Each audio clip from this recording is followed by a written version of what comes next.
Welcome to Jim Carroll Stadium. Welcome to Jim Carroll Stadium. Mike, check. Welcome to Jim Carroll Stadium, Hardin County and Giles County tonight. 7:30 kickoff time. Should be a good one. This is an audio check. Giles County, Hardin County tonight, 7:30. YouTube channel Slice 93.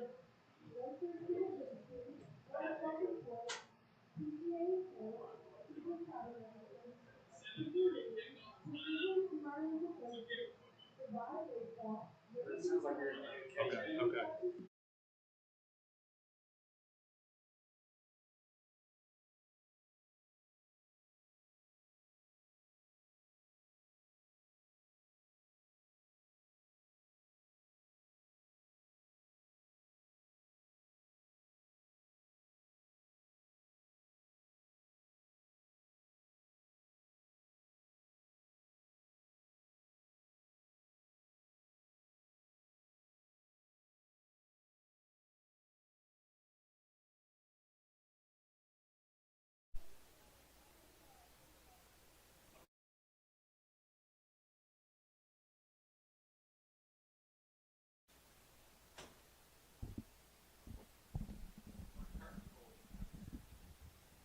This is an audio test live stream tonight. Hardin County and Giles County kickoff time 7:30. Pregame show is at 7 p.m.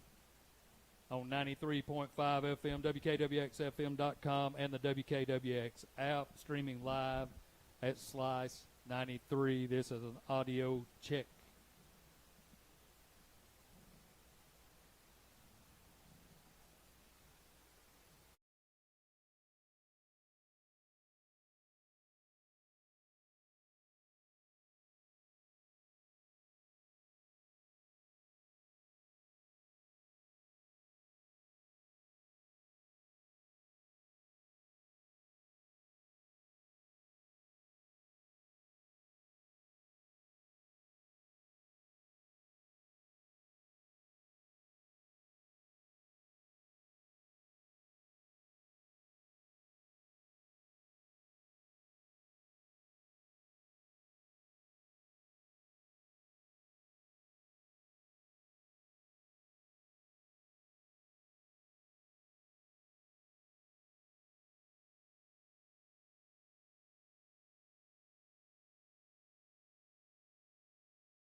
The Tigers opened the 2023 football season last week with a win over NBA out of Memphis, 48-12. Tonight, a much better team enters the jungle for week 2. The Giles County Bobcats in town. This has a feel more like a playoff game. This is the Central Bank pregame show, back with a look at tonight's game after this quick timeout.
It's a hot, muggy night in the jungle. 2 playoff teams from a year ago will get after it tonight here at Jim Carroll Stadium. This could be a very good football game. Welcome, Tiger fans, to the Central Bank pregame show.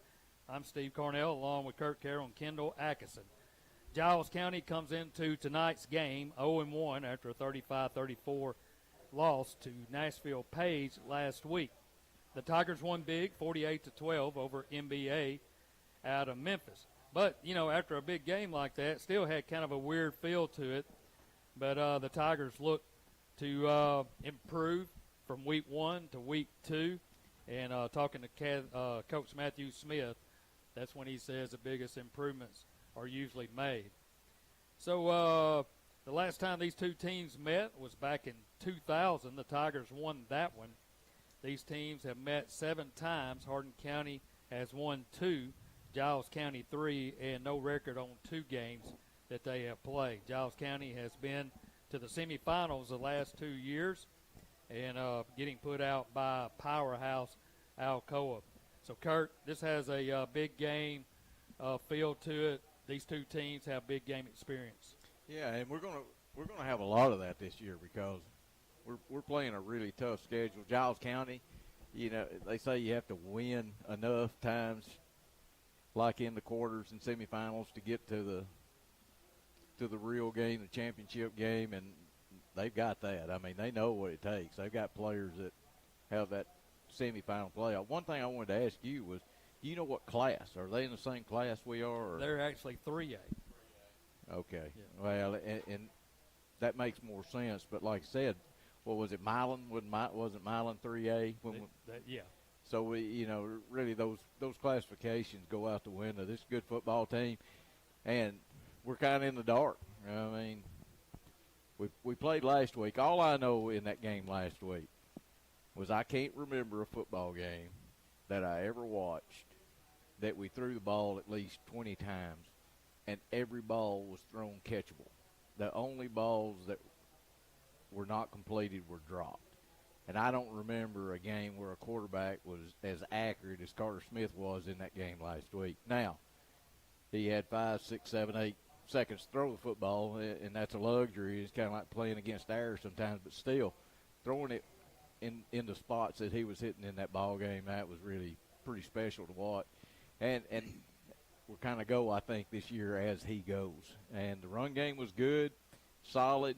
The team we played out of Memphis, unorganized but had athletes, and we were still able to shine against a group of good athletes, even though I don't think that they were – sometimes they didn't line up in the right spots. But you can't really tell by that game, I don't think, what you're going to see here tonight. Kendall, you did your homework. You watched some films. You seen the Bobcats play last week. What did you see that may give us trouble from game one coming into this game, and maybe what the Tigers can do well against this team? Yeah, I think it's going to be a battle of the defenses. I think that's kind of why their game against Page was a shootout last week. I think they're way stronger on the offensive side of the ball than they are the defensive side of the ball. On the offensive side of the ball, they've got a very good slot receiver. Number 4, they've got a pretty good tailback who can break away, kind of reminded me of John Whitley in the past here. They got another good wide receiver out wide, and then obviously their quarterback's really good with his feet. He's a lefty. He can throw it okay, but he definitely likes the quick hitters, the slants, and he likes to get the ball out quick. So, we've got to play pretty well defensively to stop their athletes on the offensive side of the ball, but at the same time just keep clicking like we did last week on the offensive side of the football. All right, we'll take a timeout. When we come back, we'll take a look at Hardin County and their game last week, break it down, and what they can do this week as Giles County is in town. We'll take a 2-minute timeout. You're listening to the Central Bank pregame show right here on 93.5 FM.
All right, welcome back to Jim Carroll Stadium. This is a Central Bank Tiger pregame show. And Kendall, looking last week at senior quarterback Carter Smith, he was very impressive handling the offense, not only in the passing game, the run game, and just how he just had command.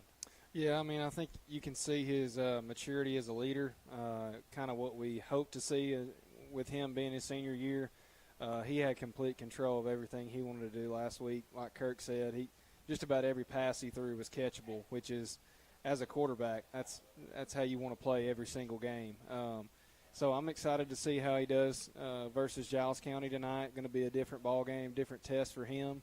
But like I said, he's really molded into the type of quarterback that's going to lead this group just as far as he goes, we're going to go. I think that's how the year is going to be for us. Yeah, Kirk, we had a good offensive game plan last week, pretty true to what Coach Smith likes to do. He wants to stay balanced as much as possible. Ran 2 backs last week, and then threw, though, surprisingly, I think 7 different receivers caught balls last week. I think that's right, and you're gonna see that. The thing that's really impressive about Carter is I think he may have more authority on the field than probably any quarterback that's been here. Of course, he's coach's son, and he's raised watching film and studying with his daddy, but he's calling the blocking schemes. He's moving players to what he sees, and he has all go on the RPO plays, the run pass option. So I mean, he has got total control, and like Kendall said, with that much control comes a lot of responsibility. So how he plays is going to be a big factor. I don't think we have the dynamic receivers that we've had, like some of the D1s, like Pope, Sam Chutt back in his day. There were just guys we had just really. D-Berry was one that comes to mind. They've had some really good receivers. I'm talking about playing at the next level receivers. I don't know that we have that good a receiving core this year as far as the, just dynamics, but they are above average. So he's going to be able to find people. And Weeks in the game last week, playing tight end, he was really exceptional. Didn't drop a ball, looked comfortable, caught the ball with his hands in a lot of different positions, high pointing the ball. So he's going to be a target that everybody's going to have to watch that plays against us. And it looks like him and Carter have some good chemistry. Last week, Kendall defensively had to play a little bit of backyard football. They came out and popped a couple of big runs on us, stuck it in the end zone real quick. We were kind of on our heels, made the adjustments we needed to make, and then things turned around for the Tigers defensively. Yeah, and we talked to Coach Smith about that on Saturday, just kind of those react-type plays. Especially, it makes it difficult when they've got athletes like that can get to the edge real quick. Tonight, I mean, you've got at least a handful of athletes that can beat us if we don't tackle and don't take the right angle. So we got to be on our toes defensively tonight for sure. All right, let's take a timeout. They're fixing to play the national anthem. The Pride is in the north end zone. And we're about 15 minutes away from kickoff. You're listening to the Central Bank Tiger pregame show. Back with more after this.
County and Giles County fixing to hook up in a non-region matchup.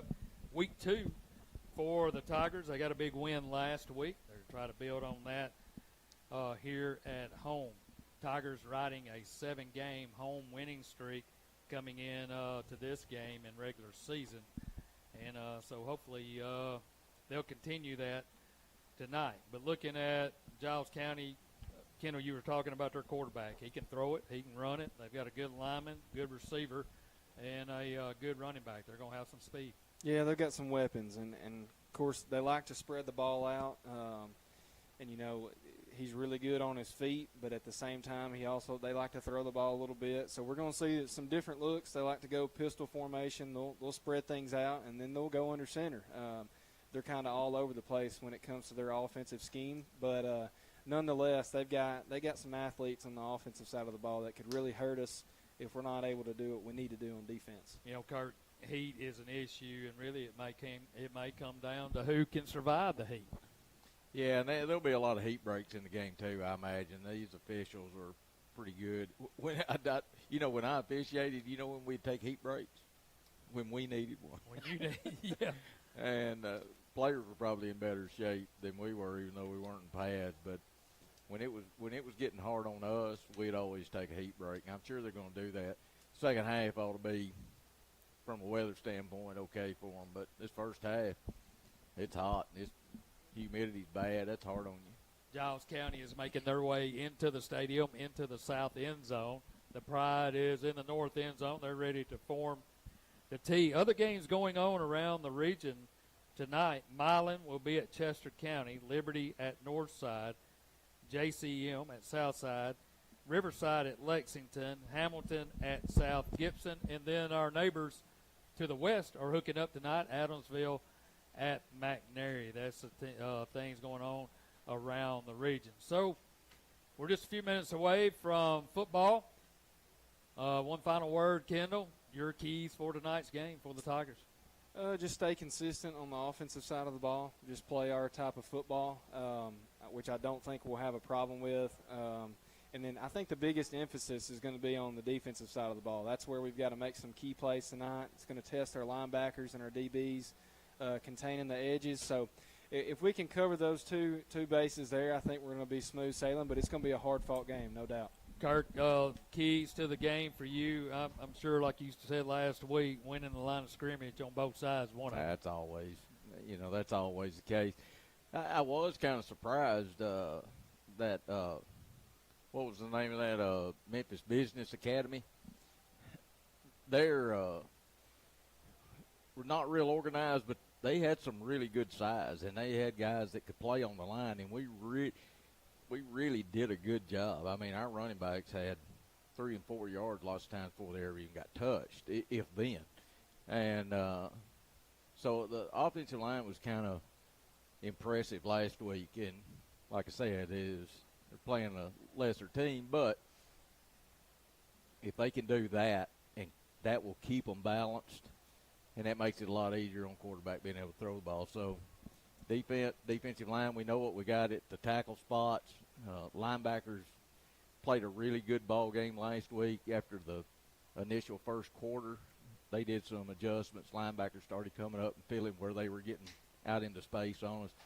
So we can play. We just don't know anything about Giles County. Yeah, and, Coach Smith told us last week on Sports Talk that, the one thing about NBA is they showed them a whole lot of looks, 3-man fronts, 5-man fronts, 6-man. They brought people in, 8 in the box, the whole thing. They gave them some looks to put on film, to help to prepare for this game. Well, and that was one of the positives about it was they were able to pick up their blocking assignments, even though I don't know if all those different fronts and looks were by design or if it's just kind of what they decided to do that play individually on the field. But still, that chaos is sometimes harder than that guy being there where he's supposed to be and how to block him. So they were able to pick up on a lot of that against some pretty good athletes, and I was kind of impressed with the offensive line. Defensive line was, staggered kind of in that first quarter. It was a bad first quarter, period, offense and defense. And but when they settled in, you had guys that have been dependable, lived up to what they have been. So, yeah, I think we've got the makings of a good team. We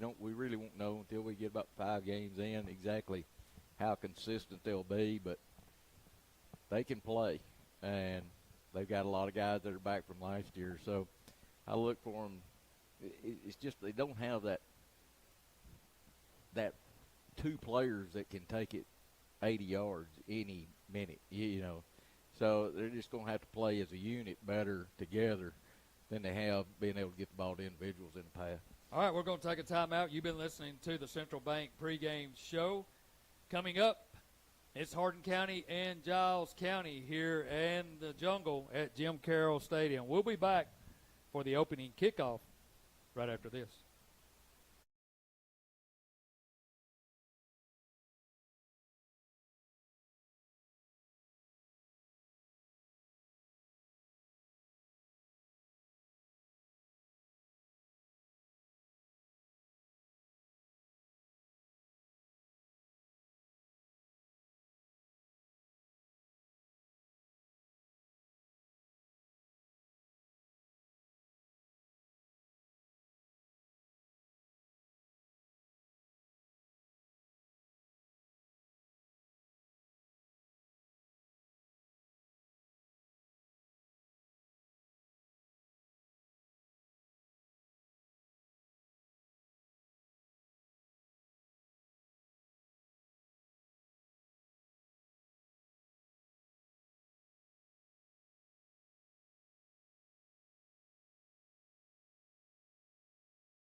Race on to the field through the tee, and it's football time in Hardin County as they'll be in all maroon tonight. Maroon pants, maroon helmet with the maroon shirts. Giles County in the white shirts, black pants, and black helmets as the captains are out on the field. And we're just a few minutes away from an outstanding night of football here in Hardin County. Let's take a quick timeout. When we come back, we'll have your opening kick. You're listening to Tiger Football right here on 93.5 FM.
Welcome to Jim Carroll Stadium. It's time for Hardin County football. I'm Steve Cornell along with Kurt Carroll and Kendall Atkinson bringing you the action tonight, week 2 of high school football as Hardin County hosting Giles County tonight. Giles County comes in with a record of 0-1. The Tigers are 1-0 after a big win last week.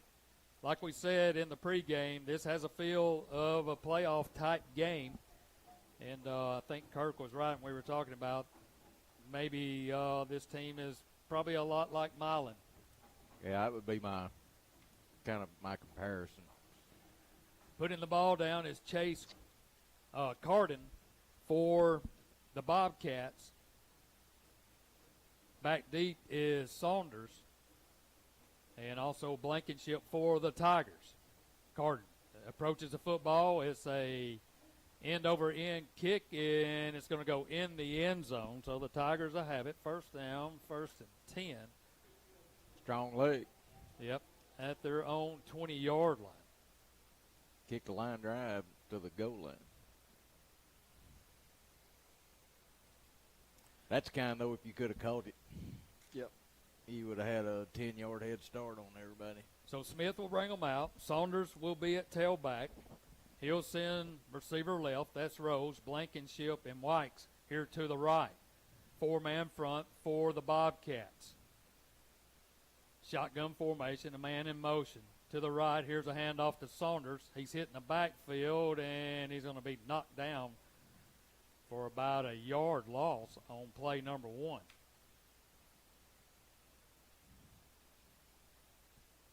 Linebacker filling the gap. I mean, nobody got to him.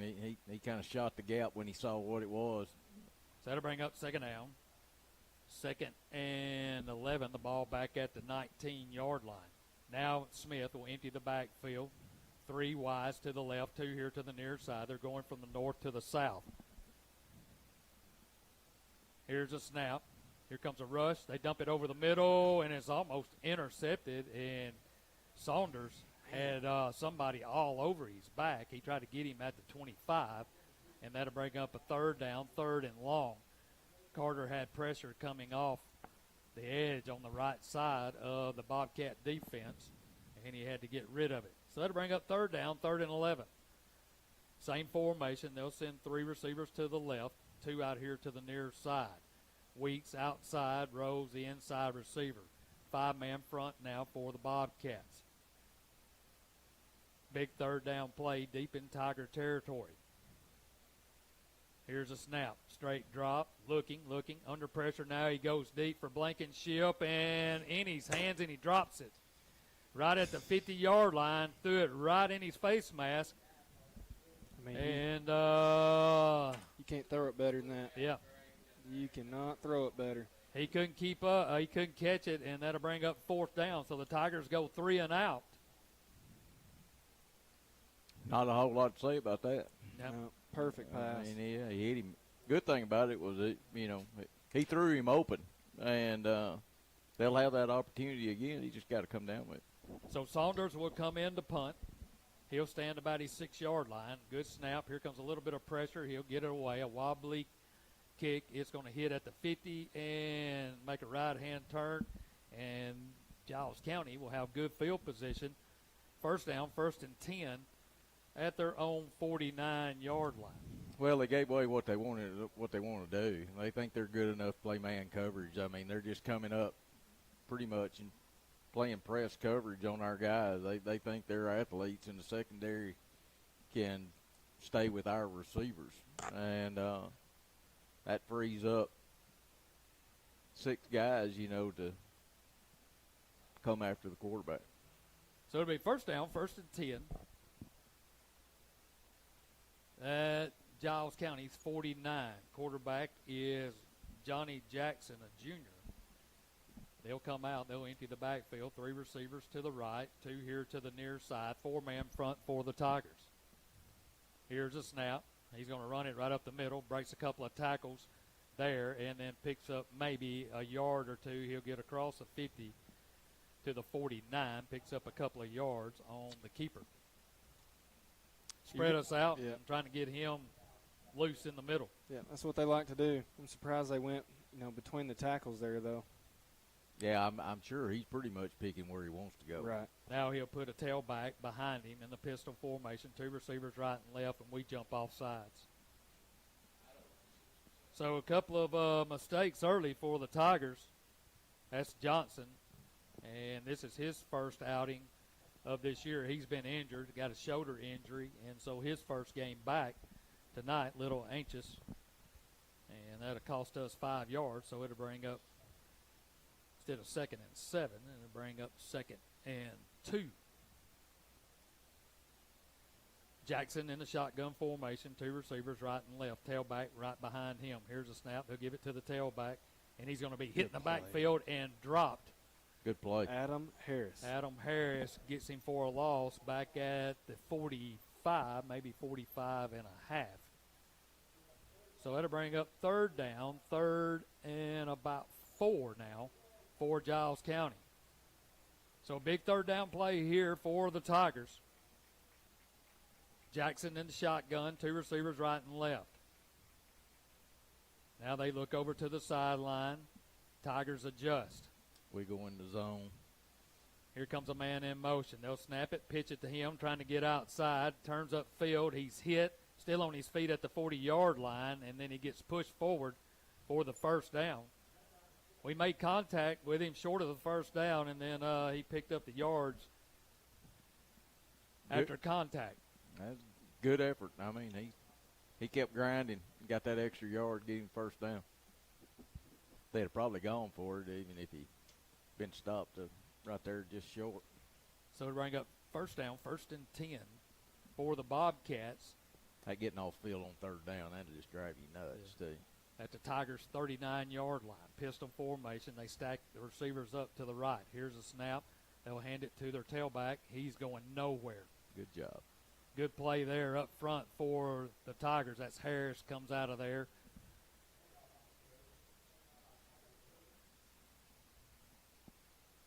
And also Carter Durbin.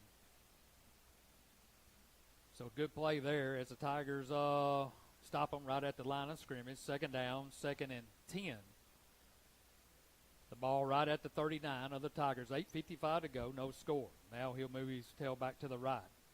Looking, fires down the sidelines. Got a man trying to get open, and it's going to be overthrown. They're calling pass interference. And now we've got a flag at the 20. Or it'd be holding, I guess.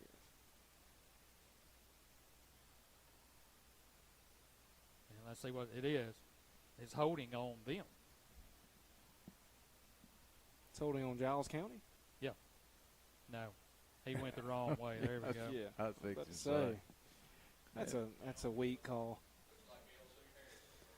So that'll bring up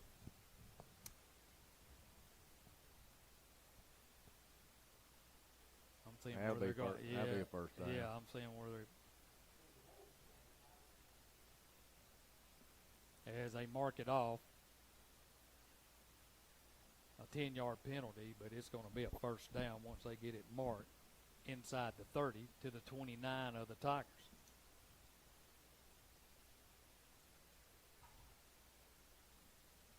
Heyman was on the coverage for Hardin County. Good coverage. And Mr. Official saw something. Here's a handoff right up the middle. Has running room. And he's going to score. Had running room right up the middle. Wasn't touched. And he goes into the end zone. So the Bobcats strike first. Broke a couple of ankles. I know that. He made 2 cuts, and we had guys go to their knees. They went left, he went right, and then he went right, and they went left. That's Randolph on the coverage, on the carry for the Bobcats. Carden in to kick the extra point. Tigers going to get all they want tonight, Steve. They're going to. Here's a snap. It's high. The kick is almost blocked by Harris, and it's good. 8:34, the Bobcats strike first. 7-0 our score. We'll take a quick timeout. You're listening to Hardin County Football right here on 93.5 FM.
So fourth down, 4th and 2. Saunders will come in to punt. Watched him in warm-ups. He can punt it. When he hits it, he can really turn it over. And now we got whistles all over the place. Timeout. As Giles County wants to take a timeout. We'll take a timeout with them. 6:15 to go here in the first. 7-0 our score. Bobcats on top. We'll be back right after this.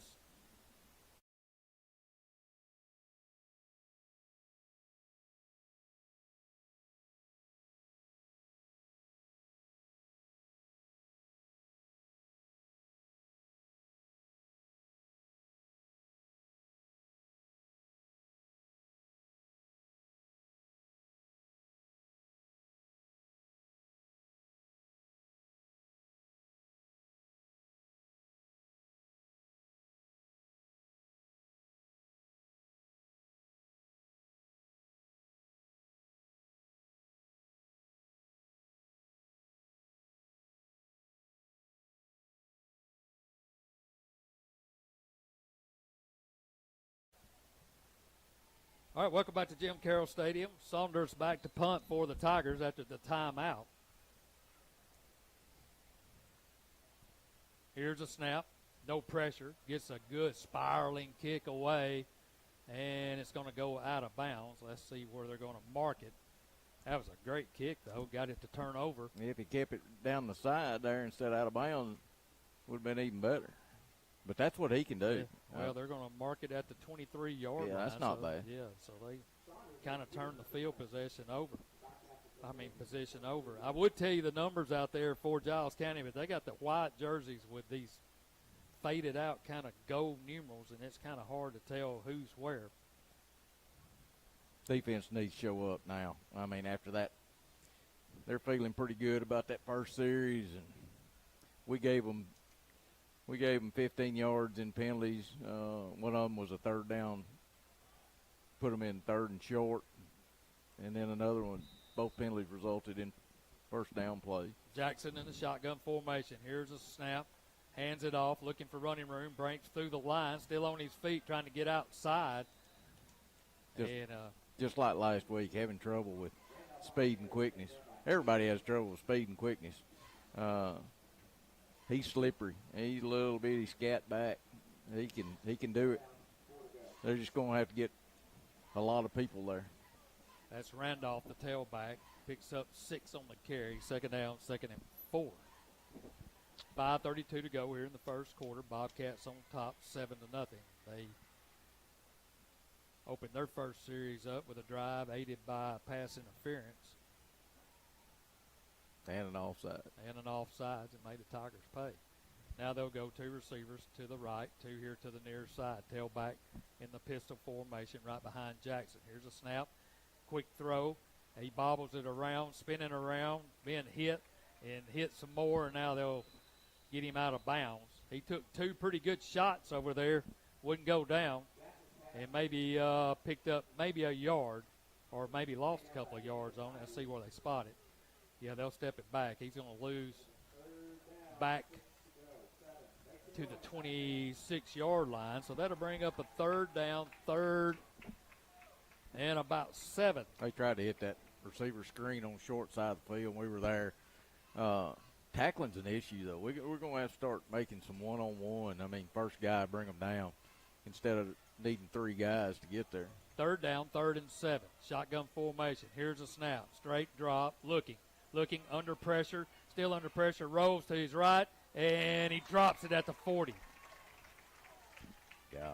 Tanner was there, but it went right through his leg. Maybe Tanner flashing in front of him was enough to just throw his concentration off, but he dropped it for the first down at the 40. And they'll send out their punter. You know what? I saw his number. He's number 11, and the ball went right between the 2 ones. So back deep will be Gray for Hardin County. Jack will stand at his own 30-yard line. They'll punt it from their own 10. Here's a snap. A little bit of pressure coming, and he almost got there as Tanner. And he kicks it away from him, and we're going to back up. and it's going to roll inside the 25 to the 24, and I'm like you, it's frustrating. So the Tigers will take over. First down, 1st and 10. That's frustrated me for 20 years. At I just don't get it. 23-yard line. Well, I mean, I do get it, but I don't think it. You just need somebody that wants to catch a punt. Come up and catch it. 4:03 to go here in the first quarter. Tigers take over their 3rd series. They'll send 3 receivers to the left. 1 here to the near side is Rose. Saunders back in the game. 4-man front for the Bobcats. Here's a snap. They'll give it to Saunders. Right side. He's going to be hitting the backfield. And this bulls his way to the 25. Picks up about a yard. Our line's getting bullied, Well, Steve. that old line's not staying on them. That's the deal. They're getting off the block, and we're not holding that block for 4 or 5 seconds. And in so doing, they're able to come off the block and make a play at the line of scrimmage. So now they'll go empty backfield. They'll go 3 receivers to the left, 2 here to the near side. 3:34 and counting here in the first quarter. 7-0 our score. Bobcats on top. Smith walks up to the line and barks out a call. They bring about 5 up to the line of scrimmage. Here they come. Throws it over the middle and incomplete. He just had no time. Yeah, he had no time at all. They're rushing about 7, and he had to get rid of it. And that'll bring up 3rd down. 3rd and 9. Right between guard and the center. 3rd down, 3rd and 9. They'll empty the backfield again. 3 receivers to the left. That's Saunders, Weeks, and Rose. Wykes and Blankenship here to the near side. They're going from the north to the south. Big 3rd down play here from the Tigers' 24. Here's a snap. Here comes some pressure. Rose to his right. Got a man wide open. Complete. Good catch. Right at the 42-yard line. That's going to be enough for Hardin County Bank. First down, but West took a shot, I think a knee to the back of his head as he was going down, and he's a little woozy getting up. I don't know how he caught it. And he's going to walk over to the sideline, but I think he took a knee to the back of the helmet. Maybe in his back. Or something, man. He got up a little wobbly leg. The defender fell down, and Carter saw it, and he put the ball on a line, and that play wasn't meant to be a short throw like it was. Here's a snap. They'll give it to Saunders. Trying the left side. Has a little bit of running room. Cuts it up at the 50. He's at the 30. It's a foot race at the 20. At the 10, 5. Touchdown, Tigers. Wow. Man, he planted his foot right about the 45-yard line, cut it up right at the eye of the Tiger, and took it to the house. Man, I'll tell you what, he's got a burst. I mean, that was when he split the hole and saw nobody back there but the safety, he was greasy fast. Nolan Foster will come in for the extra point. Smith to hold. The snap is down, the kick is up, and the kick is good. 2:42 to go here in the first quarter. We're all tied at 7. We'll take a timeout. You're listening to Hardin County Football right here on 93.5 FM.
scoring drive powered by Jones Motor Company. The Tigers go 4 plays, 77 yards, with a 57-yard touchdown run by Jacob Saunders. And that ties everything up at 7, Steve. Sure does. I want to remind you, in the morning, Sports Saturday begins at 8 a.m. with Coach to Coach, Doug Matthews and Dave McGinnis. We'll get you ready for SEC football. Starts tomorrow. And then me and Kirk will have Coach Smith in. Kendall will be in, and we'll talk some Tiger football. We'll talk about tonight's game and next week's game as we step in region play. Foster approaches the ball at the 40, and he squibs it on the ground, and they'll fall on it at about the 34-yard line. And they'll have it there, first down, 1st and 10 at their own 35-yard line. So a great catch by Blankenship, and then what a run by Jacob Saunders. Yeah, I didn't see that kind of speed out of him. I mean, that kind of looked like Cal Gobble a few years ago. Once he breaks the line of scrimmage, he was gone. Yeah, he I mean, those were exceptional wheels, not just average. He was blazing. Safety couldn't even catch him. Jackson brings him to the line, 2 receivers right and left. Randolph, the tailback. Now he'll move to his left. Here's a snap, straight drop, looking. Fires down the sideline, got a man wide open, and he gets it at the 30-yard line, at the 10, 5, and they strike real quick.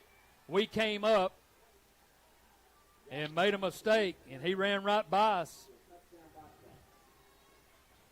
Safety was right there. I mean, that's the ball you dream about as a safety, too. Yeah, Gabe Eliff came up, but when he came up, they laid it right over the top of us. Nobody behind us, and just like that, they go back on top. You know, that's the first rule when you play safety. Yep. Nobody gets it behind you. Nobody throws it over your head. Yep. First fundamental. Golly, man. Now we're off sides as they shift, and the Tigers. That's an unusual offside. Yeah. when you got 10 in motion. Yeah. Oh my, they're still going to kick though, I think. Carden into the game to kick. 2:28 to go. 13-7 our score. They line up to the left, and then they'll shift back to the right. That's the most pointless thing. They can't give up easy scores like that. That's unforgivable. Here's a snap. It's down. The kick is up, and it was almost blocked again by Harris, but he gets it through the uprights, and 2:28 to go. Here in the first, 14-7 our score. Bobcats on top. Hang on to your hats. We may have a barn burner here tonight at Jim Carroll Stadium. We'll take a quick timeout. You're listening to Hardin County Football right here on 93.5 FM.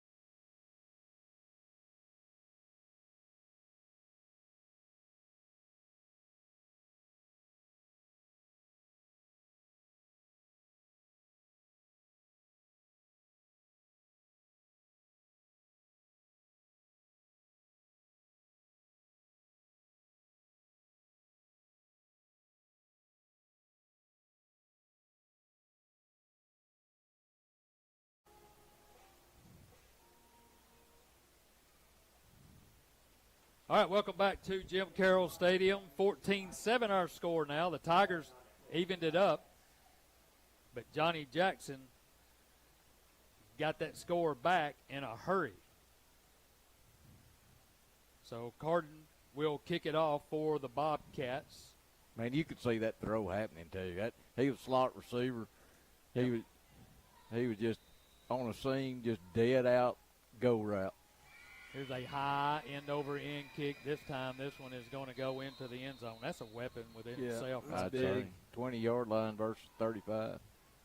So the Tigers will take over. First down, 1st and 10 from their 20-yard line with 2:28 to work with here in the first quarter. So Carter will bring them back out.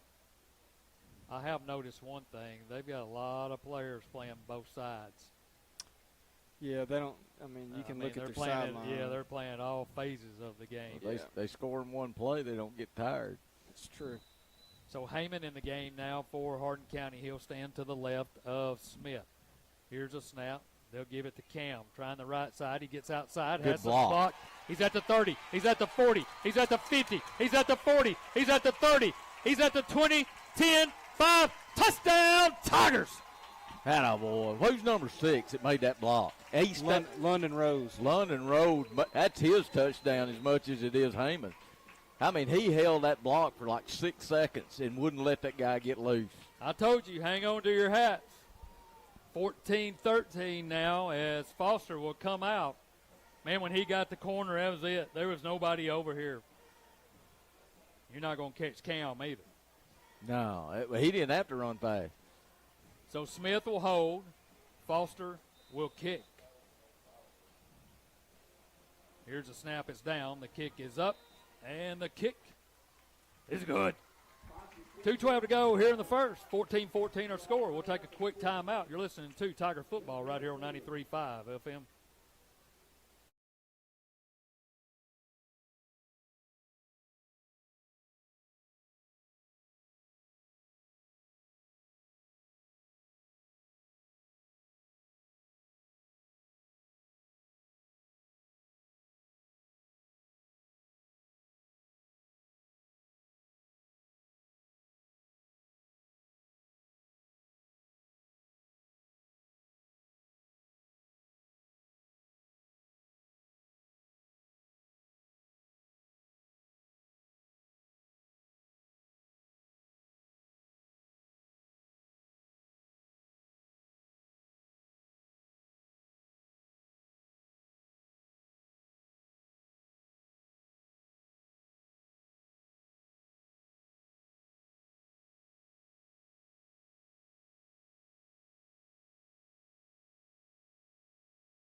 All right, welcome back to Jim Carroll Stadium. It feels like we played a half. We still got 2:12 to go here in the first quarter. 14-14 our score. Both teams had a drive. Both teams had a strike. Yep, that last scoring drive powered by Jones Motor Company. The Tigers go just one play for 80 yards as Cam Heyman takes it around the right edge to even things up at 14. Both teams over here on the sideline, and this is kind of how the game flow is going to be. Heat break. Yeah, probably a heat break for the officials. You heard Kurt talk about they need the heat break probably more than the players on a warm, muggy, humid night here in West Tennessee on the banks of the Tennessee River. What do you expect? Yeah. And but some water. Quick injury report, Steve. I think 77 Caleb Murphy. He came out. He was playing right guard. He came out. I think he's going to be done. He's got ice on his ankle. Wes Blankenship, I think he's done for the night too. He's kind of staggering down here on the sideline trying to get him off the field. So, yeah, he took a pretty good shot to the back of the head on a reception. And he's in concussion protocol. Yeah, they may to say the least. They're taking him out, and they may take him, put him in the locker room, or even maybe for an exam. You know, they don't want you to go to sleep after you get a concussion. Kendall, what's the reasoning behind that? Well, I mean, if you got any bleeding going on, you definitely don't want to go to sleep. You may not wake up. That's a good reason. All right, Foster will bring them out as he'll tee it up at the 40. 2:12 to go here in the first quarter. 14-14 our score. I would love to tell you who's back deep, but I can't see their numbers. But believe me, there's two of them back deep. If you don't believe me, get online. Here's a squib kick, and they tried a little bit of an onside kick. Didn't work at the 45. Kicked it too hard, too far. See, that front line's really releasing early, trying to get back and form a wedge. Yeah. And they released. Well, Nolan, he knew he kicked it too hard. He's supposed to be able to run right beside the ball. Right. but the ball outran him. Well, That's aggressive. that's aggressive, but you give them a short field to work with. So Jackson will bring them back out, the left-handed quarterback for Giles County. He'll send 2 receivers to his right, one out here to the near side. Randolph is his running back, stands to his left. 4-man front for the Tigers. They're trying to get lined up, and I thought I heard a whistle blow. Now everybody's going in motion. Here comes a man in motion. They'll hand it back behind him. Harris gets him in the backfield, slams him to the ground. As that's Big Johnson and Big Harris, the 2 men in the middle. They wouldn't have nothing to do with that as Randolph ran right into him. He just swallowed him up. Well, you know, we talked about how we needed to make some solo tackles that we've been missing on that guy. He ran into the solo tackler. That time they moved him back to the 41. A loss of 4, second down, 2nd and 14. Well, I'm watching Harris play. And, boy, we got an official timeout. He's looking at the wide receiver over here, probably an equipment issue. 2 receivers right, 2 to the left. Now here we go. Shotgun formation. They look over to the sideline. Randolph stands to the left. Here's a snap. This time he'll keep it right up the middle, has some running room, breaking tackles, goes inside at the 50, inside Tiger territory at the 45, down to the 42. Faked the handoff, and then just took it right up the middle behind him. That's a weapon. Yep, and that'll bring up a first down, 1st and 10. 1:12 to go here in the first quarter. Clock running. Now they'll go 3 receivers to the right, 1 here to the near side. Jackson comes up to the line. Now he'll look over to the sideline for the call. 4-man front for the Tigers. Here's a snap. Looking to his right. It's going to be complete, but he's going to be knocked down immediately. That's Elif on the tackle, but they pick up 9. Yeah, they got what they wanted out of it. So that'll bring up 2nd down, 2nd and 1. A pickup of 9 on the pass reception. Now they'll go 2 receivers here to the near side, 3 receivers, 1 to the right. Randolph, the tailback, in the pistol formation. And now he'll fake the call, look over to the sideline, see what they want to do. Now he'll move his tailback to his right. Here's a snap, fake it to him. He's going to take off, and this time he's going to be hit at the line of scrimmage and knocked backwards. And I want to see who 74. Was in at 74 for the Tigers. Ryan Brown. So good play by Brown. He held his ground right there and met Jackson right in the hole. Gave him a good spot. Yep, and they spot it back to the 35.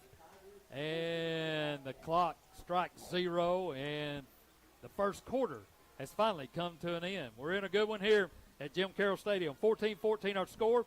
We'll take a timeout. You're listening to Hardin County Football right here on 93.5 FM. Back after this.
Third down, 3rd and 3. Ball at the Tiger 25-yard line. Jackson is going to keep it right up the middle. Has a first down at the 30, still on his feet at the 20, and heads toward the end zone, and he's going to be knocked down by Heyman at the 5. Nothing fancy. He emptied the backfield, and he just took off running. We couldn't tackle him. Missed tackle. Had one missed tackle right at the line of scrimmage, and then he spun off a couple of tacklers, and they're in business 1st and goal at the Tiger 3-yard line. Got to be a linebacker somewhere. Now Jackson will take the snap, runs to his right. He's met in the hole, and no. Was it a fumble? Ball's on the ground. Tigers have it. They're going to say he's down on the field as Tibble recovered it. But I think he might have lost a yard on that. Yeah, I don't know how the ball got on the ground. So they bring up 2nd down. They're going to say he got back to the line of scrimmage. 2nd down. 2nd and 3. He'll go under center again. Receiver right, receiver left. Tigers line up. Now they switch out of that, and this is Randolph. He'll take it. He's hitting the hole and knocked backwards. I don't know who hit him, but they laid a lick on him and knocked him back to about the 5. They'll spot it at the 4. That was Eliff that came up and hit him. So that'll bring up 3rd down and goal. That time they ran the Wildcat with Randolph, the tailback. Actually, they had big number 11 underneath center.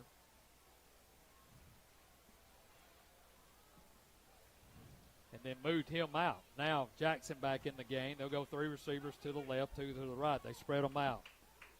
Here's a snap. He's going to run right up the middle. He's hitting the backfield, still on his feet, then dumps it into the end zone. Touchdown. What a play, but he's on the ground. They twisted him up. We had him, and he kept his head downfield and just dumped it into the end zone. I don't even think he reared, but I think he just he just shoveled it. Just kind of shovel past it. Yep, it was a good play. So now Giles County back on top, 20-14, awaiting the extra point by Cardin. Now they'll shift back over. They line up to the left. Wait a minute, and then shift. Tigers have been able to get up the middle and almost blocking it. They do it again, and he gets it off. Harris is almost there, the last 3 extra points, but he gets it up in the air, and it's good. 10-16 to go here in the first half. Our new score, Giles County 21, Hardin County 14. Back after this.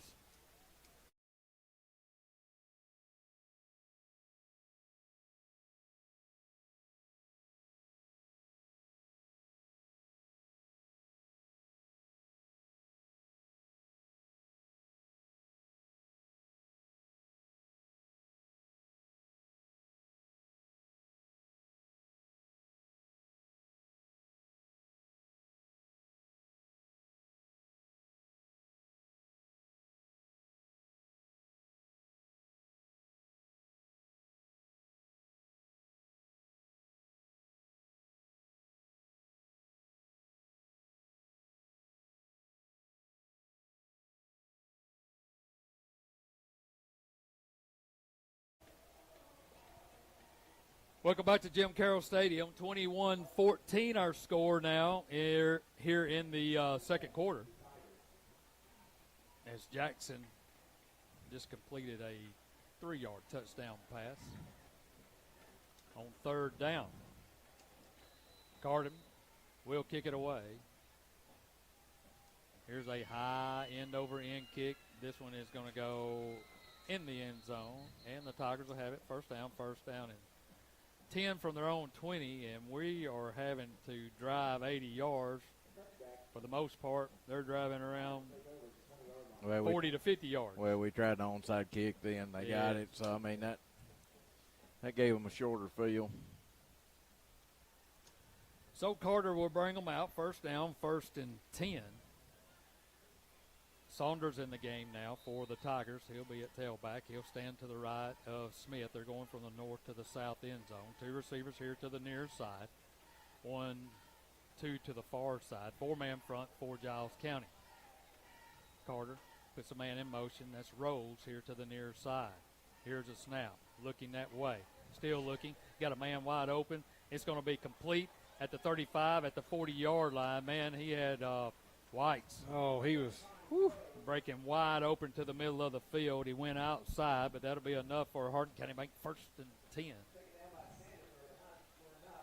on play number 1 and gets them in a little bit out of trouble out to the 40-yard line. Best thing about that play was how much time the offensive line gave him. Yeah, that's a change. He hadn't had that much time. He'll hit somebody if he's got time. 3 receivers now to the right, 1 here to the near side. Saunders to the left now. They'll fake it to him. Quick throw, complete to Big Weeks, and he'll be knocked down, but they'll give him forward progress to about the 44. Pickup of about 4 on the passing catch. That's solid. That'll bring up 2nd down, 2nd and 6. It's a hot one here at Jim Carroll Stadium, but a good crowd on hand for both teams. You know those guys, they got their playbooks on their forearm. 2nd down, 2nd and 6. Shotgun formation. Man in motion is Rose coming to the near side. Gray. Here's a snap. They're looking. Ooh. Got a man wide open. That's Rose down the sideline. He makes the grab. Are they going to give it to him? They're going to say no, he's out of bounds. Man, he had Weeks in the middle of the field with nobody. That's the same plays we just ran. It's the old Batman. You got the Right. wheel, and then you got the deep post. So that'll bring up 3rd down, 3rd and 6. We got to have London that made the catch, but he ran out of bounds before he got the ball. Yeah. So 3rd down, 3rd and 6 from the 44. 9:04 to go here in the first half. Man. 21-14 our score. Bobcats on top. This corner's the weakest link. Yep. They can play against him. Now Giles County wants to take a timeout. They're trying to run players on and off the field, and they're upset with a couple of them, as I think they had too many men on the field. They did. Well, We'll take a timeout with them.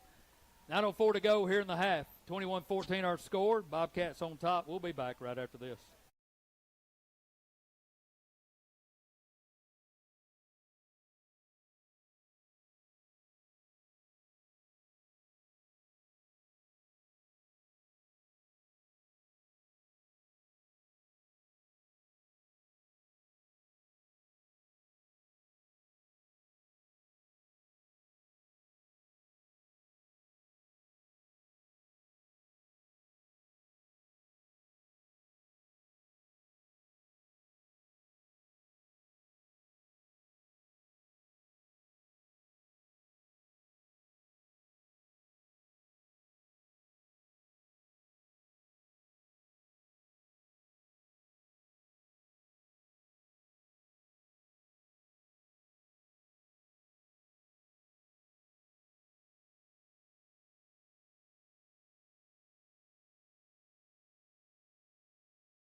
Be sure to tune in the morning for Coach to Coach.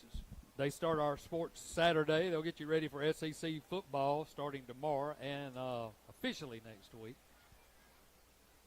And then following them, they'll be on at 8. It'll be Sports Talk. Me and Kurt Kendall will be in with Coach Smith. We'll talk about tonight's game and get you set for next week, our first region game, as South Gibson comes to town.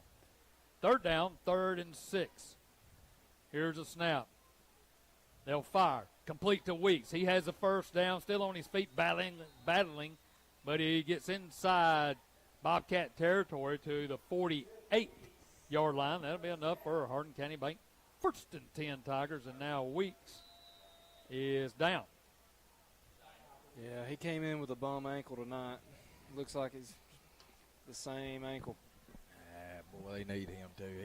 He's a sure-handed guy. So he gets up and heading over to the sideline. And they may just go ahead and take a heat timeout here. He'll lay down. We'll take a timeout. as injury to Weeks out on the field. And they'll take a look at him. You're listening to Hardin County Football right here on 93.5 FM, WKWXFM.com, and the WKWX app. We'll be back after this.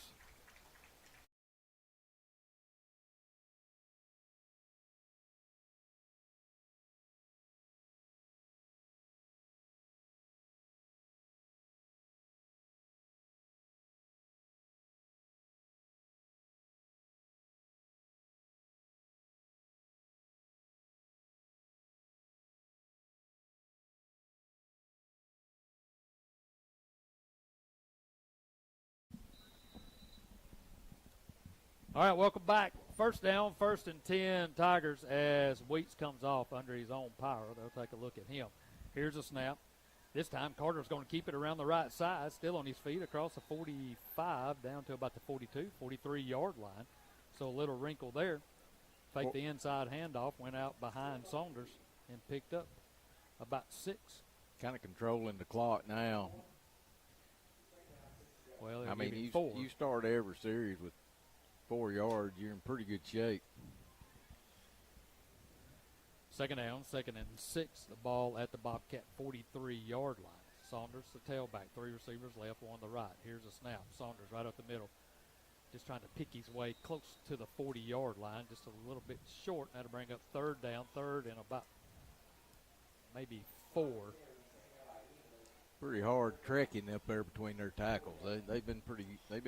And I think what it is they got good linebacker play. They get a lot of help with their linebackers coming up and filling spots. Rose to the right, Wykes and Gray here to the near side. Saunders, the tailback, right behind Smith. And they jump. They don't get it on the hard count. Now Carter will relax. He'll look over to the sideline and call a timeout on 3rd down. 7:33 to go here in the half. 21-14 our score. Bobcats on top. We'll be back right after this.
All right, welcome back to Jim Carroll Stadium. Steve Cornell along with Kurt Carroll, Kendall Atkinson, and Brett Cornell on the camera tonight.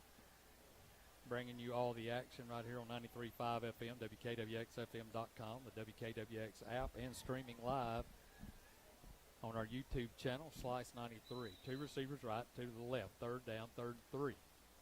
Shotgun formation. Saunders in motion.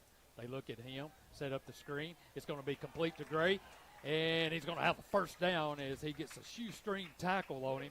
But that little slip screen to the inside to Jack Gray. And that's enough for a Hardin County Bank. 1st and 10 Tigers at the 31. Man, that's just well drawn up. Yeah, good call. I mean, they're popping these 4 and 5 yard plays, and looks like real football, doesn't it? Now he'll send Rose to the right, Gray and Wykes here to the near side. Saunders, the tailback, will stand to the right of nobody Smith. deep either. Here's a snap. They'll give to Saunders right up the middle, and he's going to be met right in the hole and driven backwards. They'll give him the line of scrimmage. It'll be 2nd down, 2nd and 10. Yeah, I was expecting a check. Yeah, I would have too. I checked out. There was of nobody deep. No, they had nobody over the top. No. Weeks back in the game now, and Corbin Smith will come out. 2nd down, 2nd and 10. 6:44 to go here in the first half. 21-14 our score. Giles County on top. I just think London can beat this guy or Heyman, either one. 2 receivers right and left. Saunders the tailback, 4-man front for the Bobcats. Here's a snap, straight drop, looking, fires over the middle, complete to Big Weeks, still on his feet at the 25, inside the 25 to the 24, enough for Hardin County Bank. 1st and 10 Tigers. Man, they need him help. Yeah, I love They that. taped him up, he come in, and battling through an ankle. Carter trusts him, too. You can just see it. I mean, he doesn't mind putting a little extra juice on it when he's throwing it to him. He can play.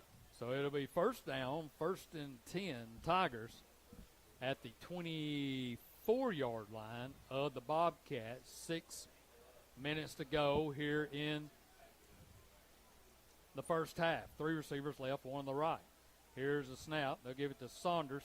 Breaks a tackle. Now What cuts a it up the move. field at the 20, at the 15, and then slips at the 10-yard line trying to make a cut back to the end zone. Man, he was dead in the backfield, too. What a move. He did a whoop, whoop. He did. That first guy, he went whoop. That guy missed, and he went whoop, and he cut it upfield and made 2 of them miss, and he deserved to score. That was a cheap tackle. That's another Hardin County Bank first down. It'll be 1st and goal from the Bobcat 10. 5:42 to go here in the half. Smith will bring them out. Gray and White's here to the near side. Rose spread out way right. 4-man front for the Bobcats. Here's a snap. Saunders right up the middle. Has running room at the 5. Touchdown! Jacob Saunders. Boy, hey, you talking about Cal Gobble? Yep. That it. looked like That's it. it. He got skinny in the hole, made that little hop, and just So the Tigers cut it to 1, and Nolan Foster will come out for the extra point. this may be the recipe to beat them is start working them all the way down the field instead of trying to hit Smith will hold. Here's the snap. It's down. The kick is up, and the kick is good. 5:22 to go here in the first half. We're all knotted up at 21. Don't go anywhere. You're listening to Hardin County football right here on 93.5 FM. We'll be back from Jim Carroll Stadium after this.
Scoring drive powered by Jones Motor Company. The Tigers go 10 plays, 80 yards with the 10-yard touchdown run by Jacob Saunders to tie things at 21. Here's a squib kick on the ground, bouncing around, picked up at the 25. Now he cuts it up the middle of the field, and he's going to be knocked down as he goes across the 40 as Tidwell gets him right before he gets to the 45 to the 44. That's 23 yards further than we get. Yeah. Yep.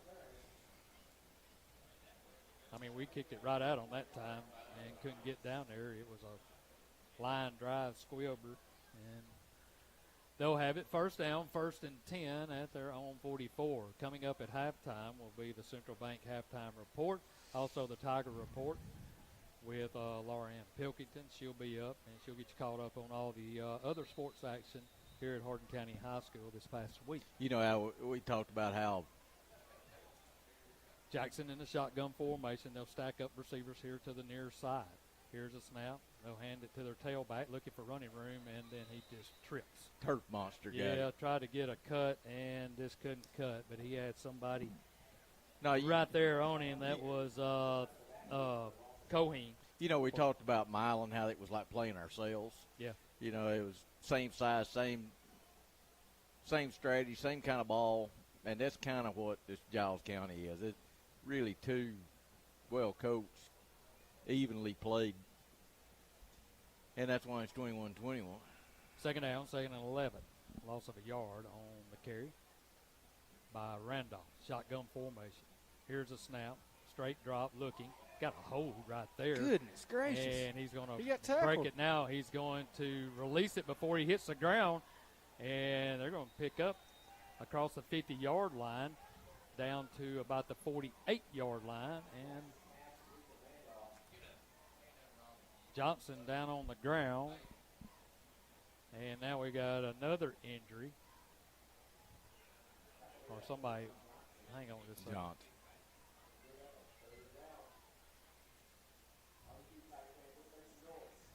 Man, I tell you what, you can't tackle him down around down the waist. You got to stay up or wrap him up. That's twice he's done that to us. Third down, 3rd and 1 for the Bobcats. Here's a snap, straight drop. Looking, fires over the middle. It's going to be complete. And I don't know that he thought he caught the ball or what, or waiting on the hit, but Elif comes up and pops him, but not before they get the first down at the 37-yard line. Clock stops, 3:33 to go here in the half. They're on the march. Running players on and off the field. That's the Bobcats trying to get everybody lined up. Randolph, the tailback. 2 receivers here to the near side, 1 to the far side. Now the Tigers trying to get lined up. Shotgun formation, man in motion to the left. They'll pitch it to him. Now here comes a whistle and a flag. And what is that?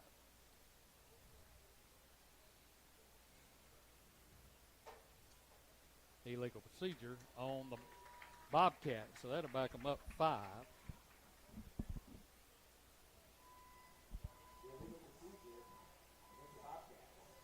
So that'll move the ball to the 42-yard line. Or it'll be first down, 1st and 15. 3:08 to go here in the half. All knotted at 21. Jackson brings them to the line. 2 receivers to the left, 2 here to the near side, tailback to his right. Tigers in a 4-man front. Here's a snap. He'll give it up the middle. Has running room. That's Randolph still on his feet as he goes across the 35, close to the 30-yard line. They'll get him shy of the 30. That D-line got whipped in. To about the 32-yard line. Everything, us and them, was moving downfield. So that'll bring up second down, 2nd and about 5. Here's a snap. They'll give it to Randolph again, just trying to pick a place to go. He'll lower his head at the 30, and then he'll be tackled there, and that'll bring up 3rd down. 2:26 to go here in the half. It's almost like they're trying to do what we did. Yep. Use some clock. 3rd down, 3rd and let's call it 4. Now Jackson trying to get them all lined up. He'll send 3 receivers to the right, 2 to the left, empty backfield. Tigers a 5-man front. Here's a snap. Looking to throw, quick throw to his big tight end. It's going to be complete at the 25. That's going to be close to a first down. Yeah, it is. And they're going to say, yes, he does have the first down. So 1st and 10. Quick strike to their big tight end. And it's first down, 1st and 10 at the 25 of the Tigers. 1:49 to go here in the half. Jackson in the shotgun. Here's a snap. He'll give it to Randolph, looking for running room. This time he'll just get a yard or 2 as Tidwell is there. He's going to get more than that. Also Pig there at the bottom of the pile for the Tigers. He picks up. Well, no, not much. They give You're him right. 2. Second down, 2nd and 8 now. 1:20 to go here in the half. They've got 1 timeout. Tigers have 2. Shotgun formation, 2 receivers left, 1 here to the near side. Now man in motion to the right. Here's a snap. They'll hand it off to Randolph up the good middle. play. Big Harris comes in and gets him from behind for a loss. He's Is slow. that Harris? Yeah. That's not Harris, is it? Yeah, it's Harris. Yeah. Nobody else out there looked like a Coke machine. So they spot it back at the 24. So that'll bring up a third down, third and about 8, maybe 9. Looks more like 8. Boy, he's fun to watch play. It's almost like he just throws them out of the way. I mean, it's just like he's 34 seconds to go. Here's a snap. This time he's going to keep it. Jackson rolling to his left, fires into the end zone, got a man wide open, touchdown. no what? I don't think he's out. They're going to give him a touchdown. Well, Nobody was within 10 yards of him. Yeah. As Jackson rolled to his left, and the receiver just got behind us. Nobody even looked at him. That's busted coverage there, whoever it was. So they score with 21 seconds to go. They'll get the ball to start the third quarter also. So that's a big score right there. Yeah, that's a negative. So Carden in to kick the extra point. That's 2 we've given up. Yep. Just freebies. Awaiting the snap. Here it is. It's down. The kick is up, and the kick is good. Man, that dude can kick. 21 seconds to go here in the half. 28-21 our score. We'll take a quick timeout. Listen to Hardin County football right here on 93.5 FM.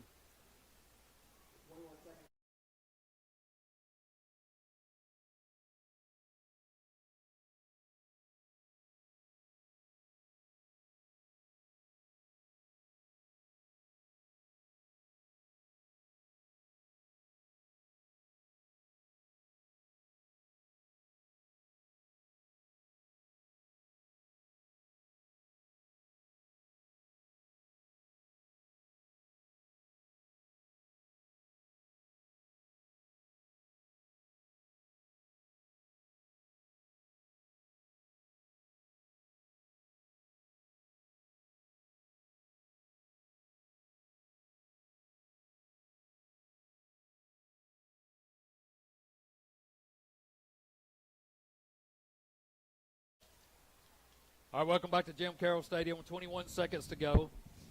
Heyman and Saunders back deep. 28-21 is our score, and we're just in the first half. Card will kick it off.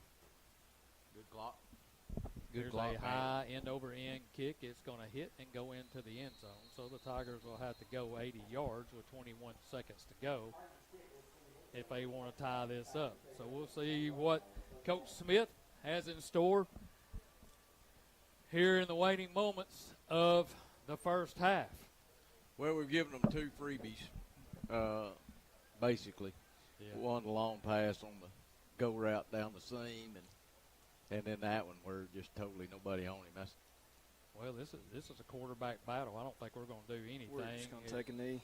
Yeah, well, there's not a whole lot to do with 21 seconds. Here's a snap. Carter will down it, and that will be the end of the first half. So after one half of play, Giles County on top of the Tigers, 28-21. They'll get the ball to start the third quarter as both teams head to the locker room. Stay tuned for the Central Bank halftime show when we return right after this timeout.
back to Jim Carroll Stadium here in the jungle on a hot, muggy night. And we made the mistake of opening the windows up, and I feel like I've been out there on the field.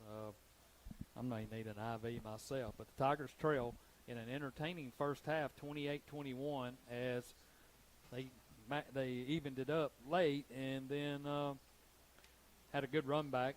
The Bobcats did. Got close to the 50-yard line, and then on the arm and the legs of their quarterback, Jackson, they go into the end zone, and they go on top 28-21. So, Kirk, a lot happened in that first half. It looked kind of, okay, this may not be our night, off to kind of a slow start, and then we made some adjustments and actually got a stop on them. But we've also have been playing catch-up all night. Well, both teams had big plays, big run, big pass plays. We've done the same thing. Looked like towards the end of the second quarter, looked like we kind of wanted to go into more of a ball control and use some clock up. We were throwing a lot more underneath stuff, 4 and 5 yard passes, and it worked. And then mixed in the run with Saunders. He did an excellent job there in the second quarter. It's a hard game. I'm seeing a lot of guys limping and slow to get up. It's hot. They're all getting pushed. Same thing on their team. It's kind of identical. They kind of mirror each other. They've done the same thing. But there's two things in this game that's the difference. And one is letting them get behind us on their getting behind their safety and then throwing that long pass. That's a gimme. That's something they didn't have to work for. And then again, on their last score down there on the end zone, third down play, by the way, and he catches it in the end zone. There's nobody within 10 yards of him. He just got free. It was a bus somewhere back there. So there's two scores that they didn't really have to work for, and we pretty much worked for everything that we've gotten in this game. And you take that first score, that long pass play that they made, you take that into consideration. They ended up with 21 seconds left on the clock. They may not have time to score in this last part of the second quarter if they make them keep grinding out that drive that they hit on the freebie bomb. So, two things we've done wrong, and it's a 7-point lead for them. Yeah, and, Kendall, I was just sitting here thinking while Kurt was saying that, another thing, too, is they've got an excellent place kicker. And he's kicking us. We're starting just about, I think we've started every series at the 20. And maybe one we got up close to the 30. But, we're having to go, 80 yards just about on every play. We don't have that luxury on our side. Nolan's a good kicker, and he's more of a placement-type kicker. He doesn't have the leg that young man over there does. So, they're getting field position and a short field to work with, and that makes it a little tougher on our defense as well. Yeah, having a leg like their kickers, it's a weapon. If for the people that say it's not a weapon, you should see it tonight because it's definitely playing a huge factor. One thing I want to point out is you would think that our 3 touchdown scores would be passing touchdowns, but they've all been rushing. As many players as they've had in the box on the plays that we have scored, I'm a little bit surprised there. But I think as long as we get into half and tighten up the secondary, Harris and the defensive front, they're doing a good job of, not giving their quarterback any longer than about 3 or 4 seconds in the pocket. And so if we tighten up our secondary, it's going to be a close second half, but we're going to have to find some grit about us. Well, bottom line, you scored 21 points in the first half, you're not supposed to be losing. No. I mean, that's if you really want to break it down into something simple. And they've all been really secondary errors. Yeah, they have been secondary errors. Defense, I mean, at times they played as good as I've seen them play, and then it's kind of aggravating when your front four and your linebackers are making pretty good plays at the line of scrimmage. There's another factor in there too, is their quarterback. Yeah, they scored on a play where he was being tackled going to the ground, and it was third down. They were going to be 4th and 4. He tries to run it. We get out there. We make a play. We go down, take him around the waist, and he's going down to the ground. Before he hits the ground, he shovel passes it up to a guy that's just standing a yard deep in the end zone. And there's nothing you can do about that. I mean, the only thing you can do if you make the tackle on him, you got to wrap him up to where he can't use his arms to throw a football. And then again, it happened in the ball game where he makes about a 20-yard throw to a wide open guy, and that may have been Harris. I think it was Harris that was taking him down. He tackled him. Yeah, he's an athlete. And he made that 20-yard throw as he was going Right to the ground. That's 2 times that he's made something, out of nothing. So you can't take anything away from him. They're 2 good ball teams. They both played good. We probably got a 10-yard disadvantage in penalties and 2 mistakes. Other than that, great game. All right, we'll take a timeout. You're listening to the Central Bank Halftime Report. When we come back, we'll look at the scoring plays, and then also coming up in just a few minutes, Tiger update as well. Let's take a timeout. We'll be back with more of the halftime show here at Jim Carroll Stadium.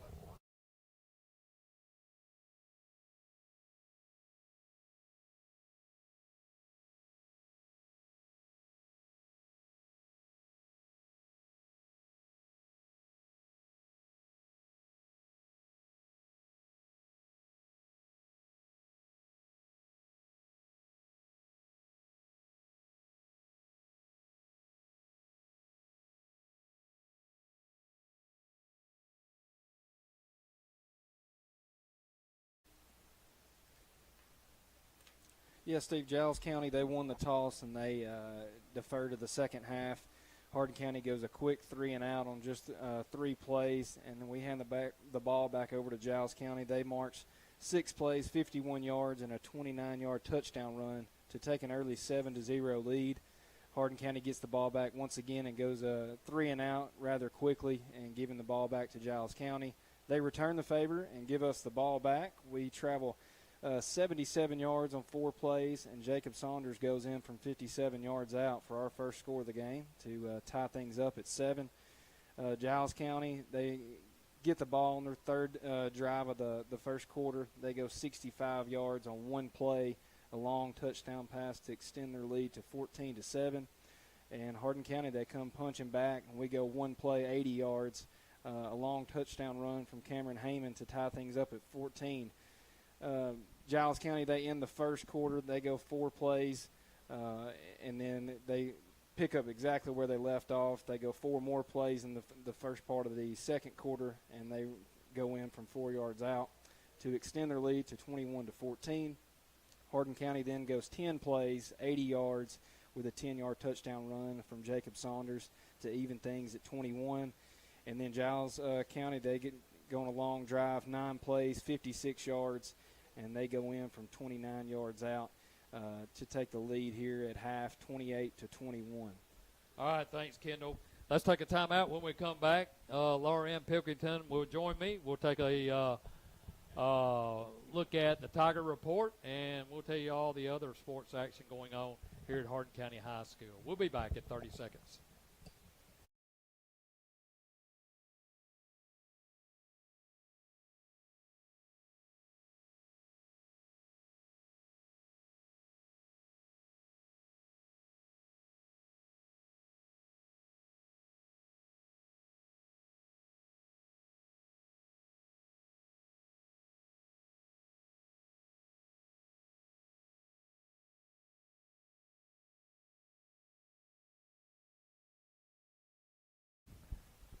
All right, welcome back to Jim Carroll Stadium. Laura Ann Pilkington joins me. It's time now for the Tiger Report. Thank you, Mr. Steve. Tomorrow, J.J. DeBoss from Memphis Street Racing will be hosting a back-to-school bash at the Pickwick Dragway. There will be street races, food, vendors, face painting, bounce houses, games, and much more. Gates open at 3 p.m. All students 12 and under will get in free. All proceeds will benefit Hardin County Schools. On Tuesday, the Lady Tigers soccer team lost a close match to Adamsville 3-0. They were scheduled to play Huntington on Thursday, but that game is being rescheduled due to excessive heat. On Tuesday, girls soccer will travel to McNary to take on the Bobcats at 6, and on Thursday they will host Scotts Hill at 5:30. Soccer matches are played at the Savannah Sports Complex on Cravens Road. On Monday of next week, the volleyball team will host Jackson Southside. On Tuesday, they will travel to Liberty. For both of these matches, JV will start at 5 with varsity to follow soon afterward. The cross-country team will host a meet at Horse Creek Wildlife Sanctuary on Tuesday, August 29th at 4:30. This is the only home cross-country meet of the season, so be sure to come out and support our Tiger runners. In 2 weeks, on September 8th, Haywood will come to Jim Carroll Stadium to take on the Tigers for the 12th annual Go Gold game. Fans are encouraged to wear gold to support childhood cancer awareness. Go Gold shirts are currently available for sale at each Hardin County school as well as Souls of Savannah. High school students can order theirs in Miss Dana Strickland's room, I-8. Shirts are $10 or $15 depending on size. All proceeds will be given to St. Jude's Hospital on behalf of Team Aaron. Next Friday, Tiger football will host South Gibson. The student section theme for next week is Kiss the Hornets Goodbye. Students will be dressed in their favorite rock and roll attire. If you can't make it to Jim Carroll Stadium, be sure to tune in right here on K93 and make sure you stick around for the halftime report with yours truly, Laura Ann Pilkington. Great job, Laura Ann. You look a little frazzled when you came up here. Is it hot down there on the field? Is it as hot down there as it is in this box? It's bad down there. It is. What is it? Heat index about what? About 140? Feels like it. She came up, and I looked at her, and I said, "What's wrong with you?" She said, "I'm sweating. I've never sweated this much before."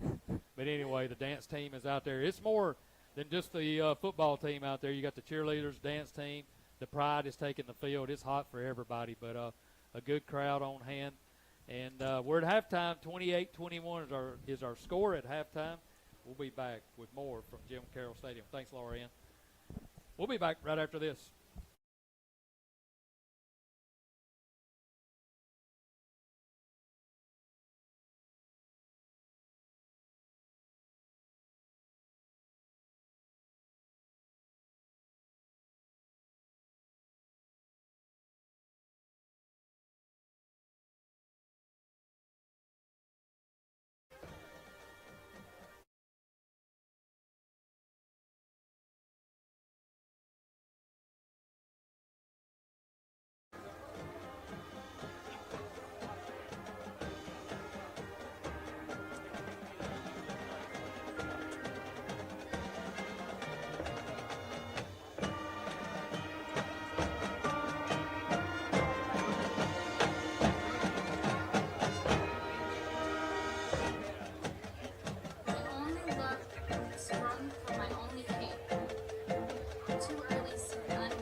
Similar story, but retold through the greatest lens of all time.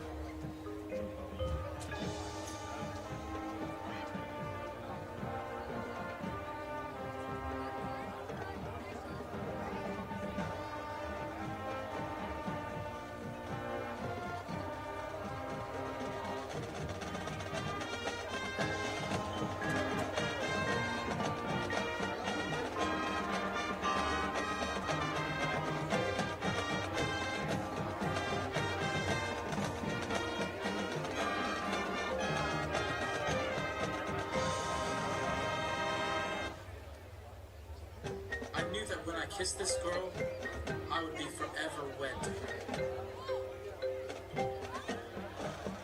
I'll be her wedding and hope.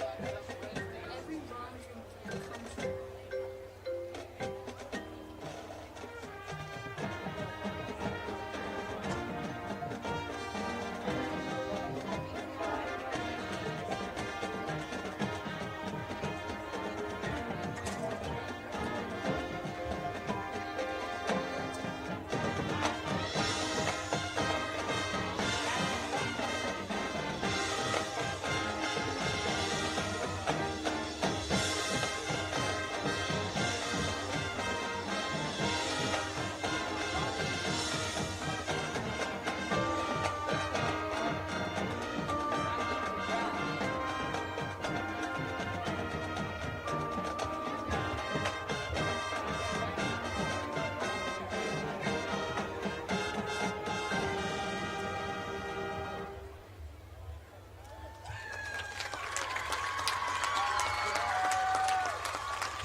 Welcome back to Jim Carroll Stadium. I'm Steve Cornell, along with Kurt Carroll and Kendall Atkinson, bringing you Hardin County football on this Friday night, a hot, muggy night, but a great football game if you were neutral.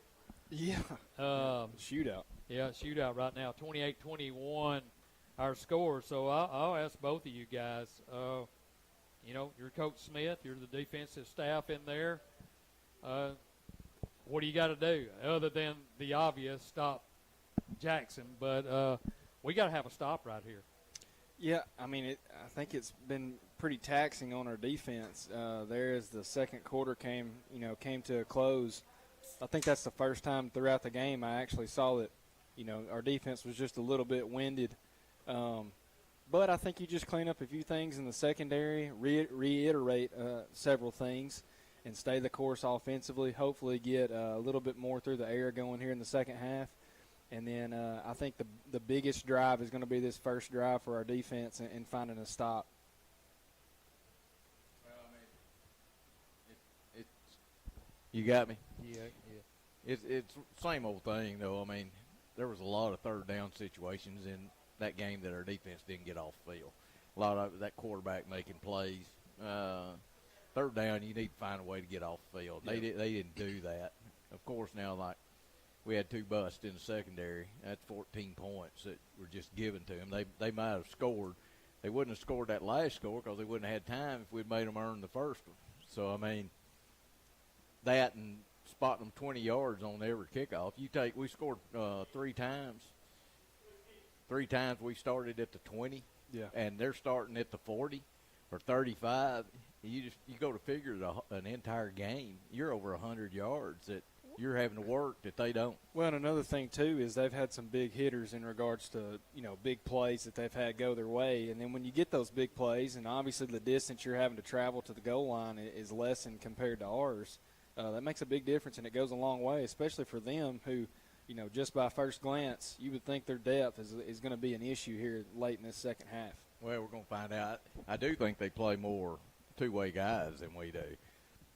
But, yeah, that's yet to be seen. If they're in good enough shape, they can play the game out. That's right. And the bottom line is the defense is going to have to show up. And that's supposedly one of our strong points is making adjustments and figuring it out. And that's what I'm doing if I'm a coach. I'm sitting there going, I got to find a way to out-coach them in the second half because our teams are about even. 28-21 here at halftime. Giles County has made their way back out on the field. The Tigers still in the locker room. We're a few minutes away from the second half kick. Giles County will get the ball to start the third quarter. You're listening to Hardin County football right here on 93.5 FM. Back after this timeout.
All right, welcome back to Jim Carroll Stadium. Both teams making their way to the sideline.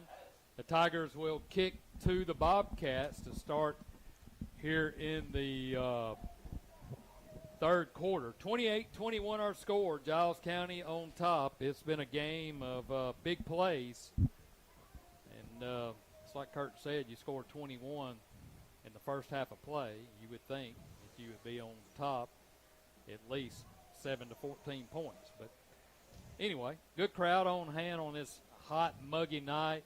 The student section in the north end zone. Tailgate party, a lot more people down there than I thought. It was is a pretty good crowd, and to welcome the Tigers in with a Tiger Walk. And, like I said, the crowd, pretty good crowd on hand for this hot, muggy night. But, we've had a few breaks. We've had some kids come off, but really not a lot of cramping, Kurt, going on in the first half that you would think that would probably stop the game. That's one of the interesting things, too, that I never had really given a lot of consideration. But, watching these college teams, how much time and effort they spend on nutrition and having these guys take care of their bodies. Yeah. When we played years ago, that wasn't ever a subject brought up. But now, maybe the difference, like in a game like this, back and forth, one score, may be the difference between the team that's in the best shape late in the fourth quarter. Foster will kick it away for Hardin County. He'll line it up at the 40-yard line. We'll be going from the south to the north end zone. We've been primarily kicking it in the middle of the field. Well, if you notice what they've done, they've scouted us. They're balanced. There's no open spaces to shoot at, really. So Good. Foster awaits a whistle. He gets it, and he approaches the football, and here's a high end-over-end kick. It's going to be taken short at the 45-yard line, so they're going to get another short field as they'll start at their own 45-yard line. First down, 1st and 10. Can't keep doing that. I would just kick it out of bounds. That had to be a miss of some kind or another. So it'll be first down, 1st and 10, Giles County leading 28-21. Tigers need to get a turnover, need to get a stop right here. I bet you he was trying to kick it over the front line. Yeah, it was a. So it'll be first down, 1st and 10. Jackson brings them out. Shotgun formation, receiver right, receiver left. Tailback right behind him. 4-man front. Here's the snap. They'll give it to him. Ooh. He's going to be hit right at the line of 18, scrimmage. Sam Tanner. Tanner came up, popped him. That was fun. And also coming out of the bottom of the pile is Johnson. That Tanner comes up, and that guy sees him. He did the worst thing. He tried to stop. And, boy, he plowed him. So no gain. Second down, 2nd and 10. Two receivers right and left. Tailback is Randolph. He'll stand right behind Jackson. 4-man front for the Tigers. Now the Tigers trying to get lined up, and now they do. Here's a snap. They'll give it to Randolph again. He just dives forward to about the 50-yard line. Got a good pick up there, a good push. Johnson right there on the tackle, as well as Tidwell, and Johnson down on the ground. Helmet came off, and we'll have an official timeout. They'll go out and see about Johnson. We'll take a timeout with them. You're listening to Hardin County football right here on 93.5 FM. Back after this.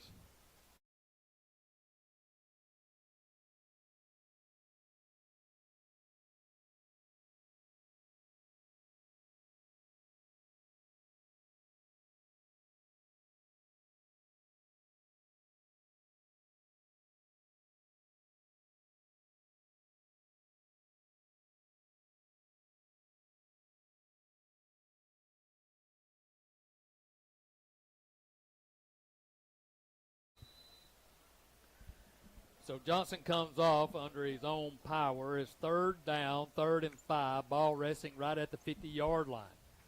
Tigers need to get a stop here. Another one of those third downs, Steve. Yeah. Shotgun formation, 2 receivers left, 1 to the right. Here's a snap, rolling that way. Under pressure, fires down the sideline, and this time he overshoots his intended receiver at the 20-yard line. That'll bring huge. up 4th down. Why didn't he run? Yeah, I was thinking the same exact thing. There's nobody out there. He could have just – he's got the speed. So they send out their punter. They gave it some thought, but if they don't get it, then they give the Tigers That is a huge stop. a short field to work with. Carden comes out. Back deep is Gray. He's a very good kicker. This will be interesting here because if he lets it roll here, it may roll all the way to the goal line. Tigers also need to look for a fake with the up back. That's Randolph, the tailback. Here's a high snap. Here comes some pressure. He gets away from it, and it takes a Bobcat roll down the 1-yard line. Just come up and catch a football. I mean, they got, 20 yards of row on a bad kick, I don't even. and they down it at the 1. What I've never understood is why we even put a return guy back there. I don't know. I mean, you could use him up here. Bring him up and try to block the punt. So the Tigers deep in their own territory after the punt by Carden. With 10:35 to go here in the third quarter. 28-21 our score. We'll send 2 receivers to the right, 2 here to the near side. Saunders, the tailback, in the end zone. Here's a snap. Looking, under pressure. Fires, got a man open, and just misses Gray, but he took a shot right in the gut. He got pressured. He was wide open, too. Yeah, had he to get just rid got, of it at the 10. The end came off untouched. Yeah, and you've self-inflicted yourself with terrible field position. So that'll bring up second down, 2nd and 10. It's just aggravating to watch a ball roll 20 yards. Shotgun formation, 2 receivers to the right, 2 to the left. Saunders to the right of Smith. 4-man front for the Bobcats. Here's a snap, straight drop, looking, still looking. Now down the field's got a man wide open, complete at the 40-yard line, down to the 45, up to the 46-yard line. So White breaks free. Carter had Man, that's great. about I don't know, I think say a year back there in the back. I was just trying to find the words. I mean, he was just standing back there. And then White breaks free, and it'll be a Hardin County make 1st and 10 Tigers as they get out of trouble at the 47. Here's Saunders trying to get outside, and this time he's going to be caught right at the 44-yard line. By a guy that's 5'2", 108 pounds. So a loss of a yard or 2. You got to do something besides. Well, You got say to 3. you got to stiff arm. I mean, that little old guy right there, he could have stiff armed him back to the hash mark. So that'll bring up second down, 2nd and 13. The ball at the 44 of the Tigers. 2 receivers to the right, 1 here to the near side. Here's a snap, straight drop. Looking downfield, still looking. He's going to be sacked. And now here comes a flag. Well, I don't know where the holding. I guess it is holding on the Tigers. So after the big play, kind of shooting ourselves in the foot here. He had London on the post if he could have found him.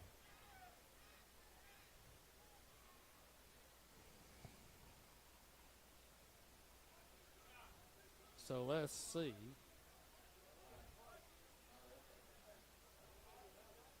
Are they going to decline it?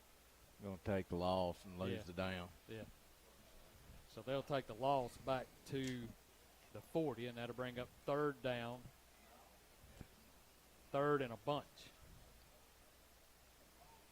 Holding on the Tigers. They'll refuse it. There's no way he was 10 yards deep. Was it?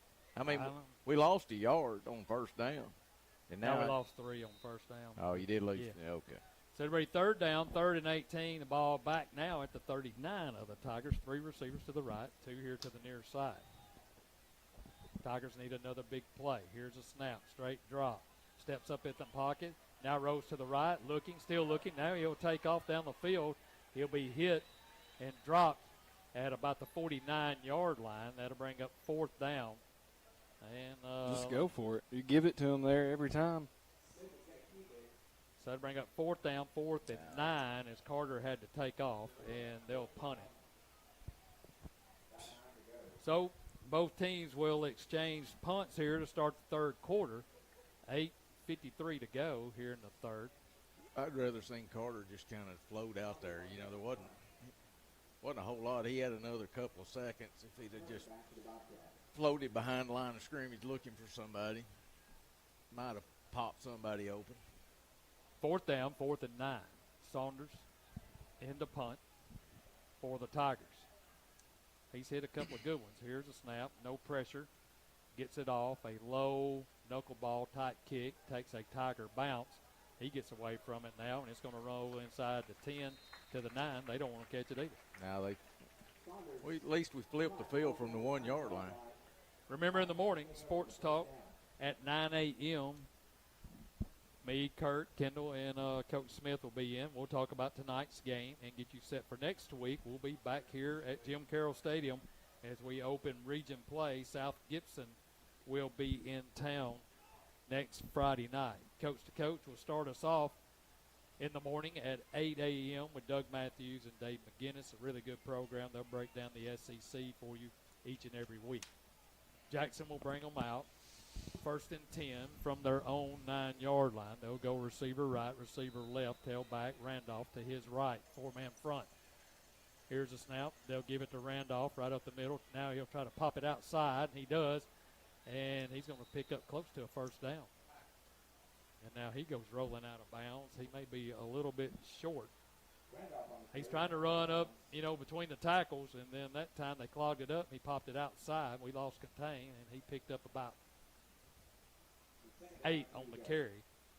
It'll be 2nd down, 2nd and 2. As they'll move it out to the 17. Now they'll go 3 receivers to the right, 1 to the far side. They're going from the north to the south end zone. Randolph stands to the right of Jackson. Here's a snap. This time Jackson's going to keep it right up the middle, has a first down across the 20-yard line down to about the 22. Bully ball.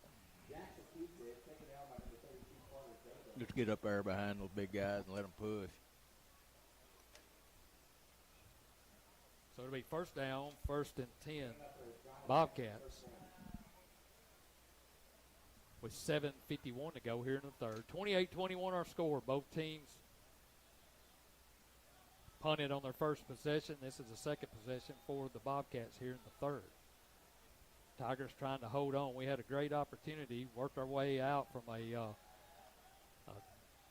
deep in the hole after a great punt. This time here's a handoff hitting the backfield back to about the 19-yard line, loss of about 2. But the Tigers hit a big play on a passing play and then had a holding call and a loss on a handoff, and then we had to punt it away. Loss of 2 on the carry by Randolph. A holding call that happened right at the quarterback, and the quarterback was 7 yards behind line of scrimmage, so it ended up being a 17-yard penalty. Now they'll empty the backfield. That's Jackson, 2 receivers left, 3 here to the near side. He looks over the Tiger defense, stands up, looks at his coach. Here's a snap.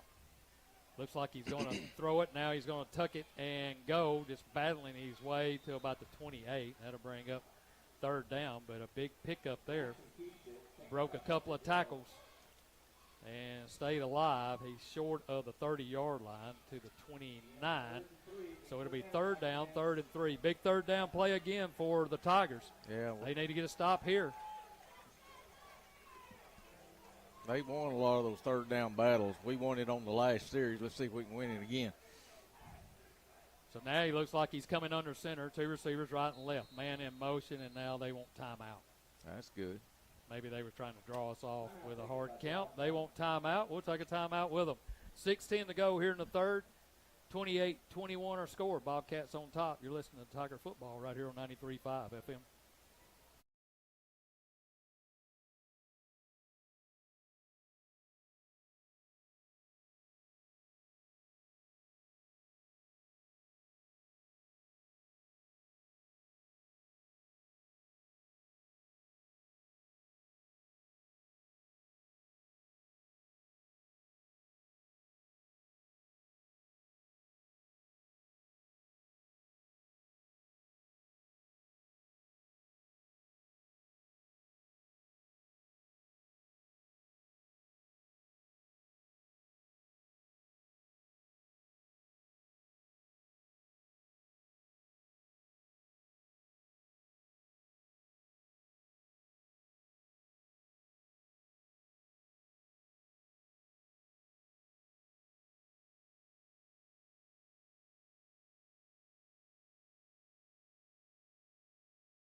Third down, 3rd and 3, ball at the Bobcat 29. Shotgun formation, Tigers dig in, 4-man front, 2 receivers right, 1 to the left. Randolph, the tailback, stands to the right of Jackson. And we got, okay, now we're ready. Here's a snap, straight drop. Has some pressure, and he has to throw it away. They wanted to screen. And we sniffed that out And they so sniffed quick. it out. Yeah, Harris sniffed that one out along with Tidwell, and he just had to throw it away, and that'll bring up 4th down. Harris is such a football-minded player. Yeah. I mean, he just immediately knew what was going on. And that'll bring out their punter, Carden. He's a good one. You know, another thing, too, the tireder you get, the harder a screen works. Yeah. So Gray now will It's a go lot easier back, to stay at the line of scrimmage. and he'll be at his 30-yard line. I don't know if the Tigers will try to come after him on this one. Here's a snap. Here comes some pressure. He'll get it away. He kicks it away from Gray this time. It takes a bounce inside the 30. He gets away from it. It's going to roll to the 24. And that's where the Tigers will have it. First down, 1st and 10. At their own 24 with 5:54 to go here in the 3rd quarter. So after a big first half offensively, we've seen 3 punts here to start here in the 3rd quarter. So the adjustments have been made defensively anyway. Yeah, they've learned how each other smells now. It's just who can make it happen. Heyman in at tailback now for the Tigers. Shotgun formation. Here's a snap. They're going to give it to Heyman, trying to find something, and he's going to run into a wall of Bobcats. Nothing there. I don't know that you can juke your way through between the tackles with this group. Loss of a yard. So that'll bring up 2nd down, 2nd and 11. Maybe one cut in north and south. Carter looking over there to the sideline. Now they'll go into a diamond formation left, and they'll send Rose out to the right. Here's a snap. Quick throw, and it's going to be dropped. We had Right it in set the up, hands too. of White, and they had it set up with Gray and Weeks out here, and he dropped the football. So that'll bring up 3rd down, 3rd and 11. We're missing some opportunities here. 3rd down, 3rd and 11. The ball at the Tiger 24-yard line. Clock stops, 5:14 to go here in the 3rd. 2 receivers left, 2 to the right. Here's a snap, straight drop, looking. Now he fires downfield, nobody's home. Jack cut the route off, and Carter threw it long. And so miscommunications there, and Coach Smith went over there to talk to him. And Jack hadn't been on offense. This is his first night on offense.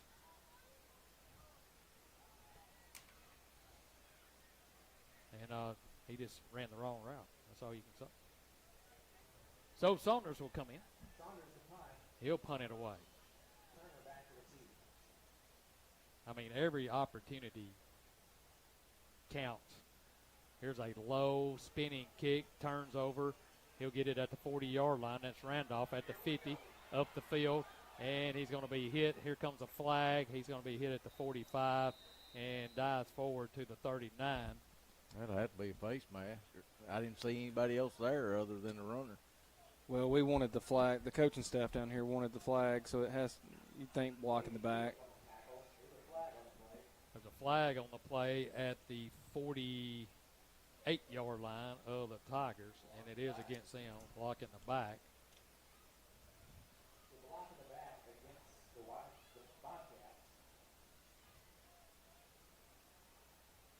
That'll put them at the 43. Still good field position. So they'll march it back into Bobcat territory. First down, 1st and 10 at their own 43 now. They had it in Tiger territory at the 41. The penalty cost them. 4:53 to go. Tigers trail by 7. Exchange of punts here in the 3rd quarter. Jackson brings them back out. 3 receivers left, 1 here to the near side. Randolph, the tailback, to his right. Here's a snap. They'll fake it to him. Jackson's going to keep it. Good He's going to play. be hit and driven backwards. Good play right there by Mason. With Tibble. I wanted to say Mason. You did say Mason. I did. I tried to catch myself. Yeah, good tackle. Went Hayden down there and Tibble on the tackle. Let's give credit where credit's due. got him around the thighs, got down there where he couldn't get away. Good solo tackle. Still gave him a couple of yards, didn't he? Gave him 2 yards. 2nd down, 2nd and 8. Here's a snap. Looking to throw, under pressure, fires, and tipped up in the air and falls incomplete. Boy, I thought we might get an Oski tip off that. That was ideal. Parker Gerald on the coverage for the Tigers, and that'll bring up a 3rd down, 3rd and 8 now. Ball resting at the 44. Clock stopped with 4:09 to go here in the 3rd quarter. Tigers get an opportunity here to get off the field again. Now they'll send 3 receivers left, 2 to the right. Empty backfield. Here's a snap. He's going to run it right up the middle. He's going to be hit and still on his feet and dives forward, but he's going to be, the ball's loose. We've got the football. Are they going to say he's down? Ball came out. They're marking him down. But they're marking him down, let's see, at the 48-yard line. And Tibble comes out of the pile, and also Jackson down on the ground. And he's still, now they'll help him up. As he took a pretty good shot, and that'll bring up 4th down. We had somebody on him right there at the 45-yard line. Harris was chasing. I mean, Harris is all he's eating everybody up. So Carden will come back out to punt for the Bobcats. What is this, the 4th punt in this game? So yeah, our defense has played great so far. This is the 5th in this. So Gray will go back. He'll stand at his own 15. Here's a high snap. No pressure. He'll get this one away. A wobbly kick, and it's going to hit and take a row from the 12. We let it go, and it's going to go down the 1. They'll down it there. 3:33 to go here in the 3rd quarter. 28-21 our score. Man, fireworks in the first half, nothing but punts, and they're getting the best of it. They're changing field position every time. So we'll have to start deep in our own territory again. 1st down, 1st and 10 from our own 1.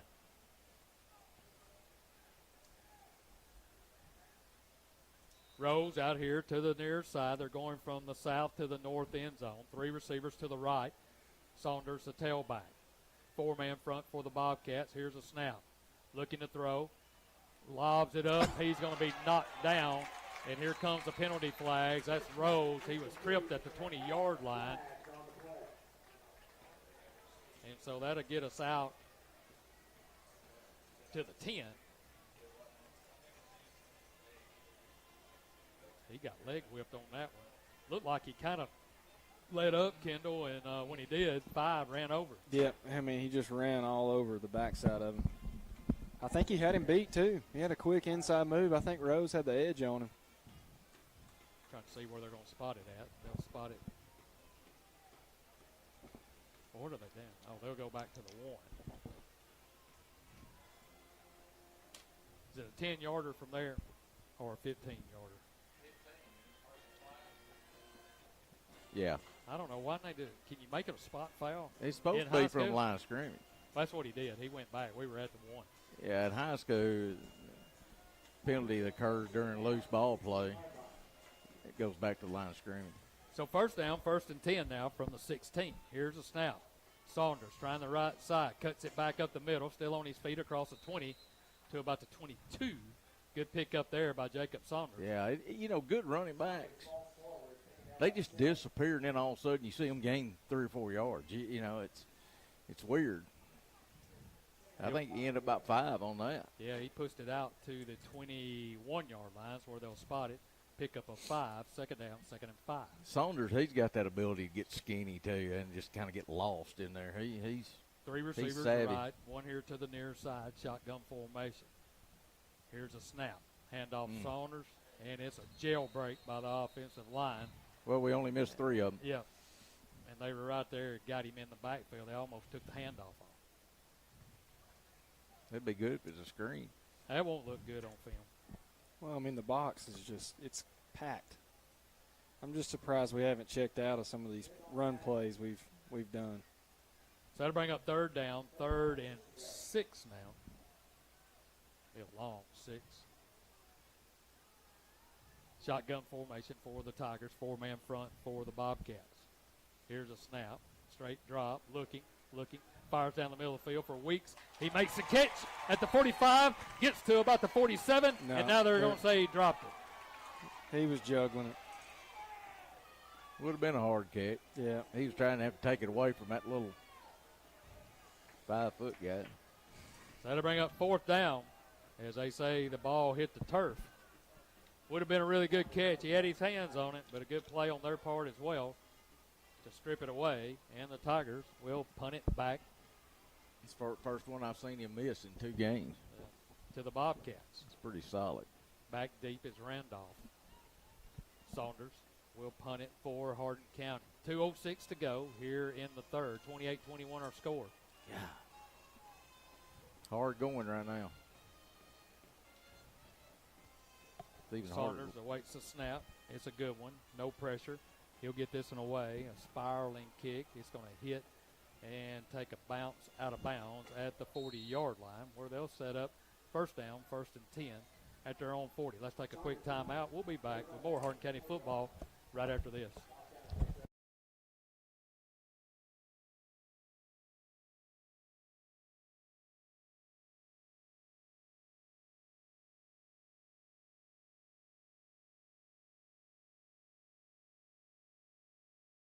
(28-21) our score, 1:55 to go here in the 3rd quarter. Tigers have had their chances to make something happen here in the 3rd quarter and just unable to execute. But the defense has come up really big here in the 3rd. Jackson in the shotgun formation, receiver right, receiver left. Here's a snap. He'll give it to Randolph, looking for some running room. Now he busts right up the middle, and he's going to be knocked down as he gets in Tiger territory at the 49, maybe the 48-yard line. He was fixing to be on the. Yeah, that was about to be 6. Yeah, he was a shoestring away from 6 there. So bring up first down, 1st and 10 at the Tigers' 49-yard line with 1:43 and counting to go here in the 3rd. Here's a snap. Randolph again, looking. This time he's hitting the backfield back on their side of the 50-yard line and loses. Might not all run it twice in a row. So it'll bring up 2nd down, 2nd and 11. Receiver right, receiver left. Now they go into an I formation. Jackson goes under center. And now he goes under center, stands up, looks over to the sideline. And now they're going to call a timeout. Yeah, they're putting a fullback back there, too. They kind of looked like they were going to try to run some kind of ISO play. All right, they take a timeout. 1 minute exactly to go here in the 3rd quarter. 28-21 our score. Bobcats on top. We'll take a timeout. You're listening to Tiger Football right here on 93.5 FM.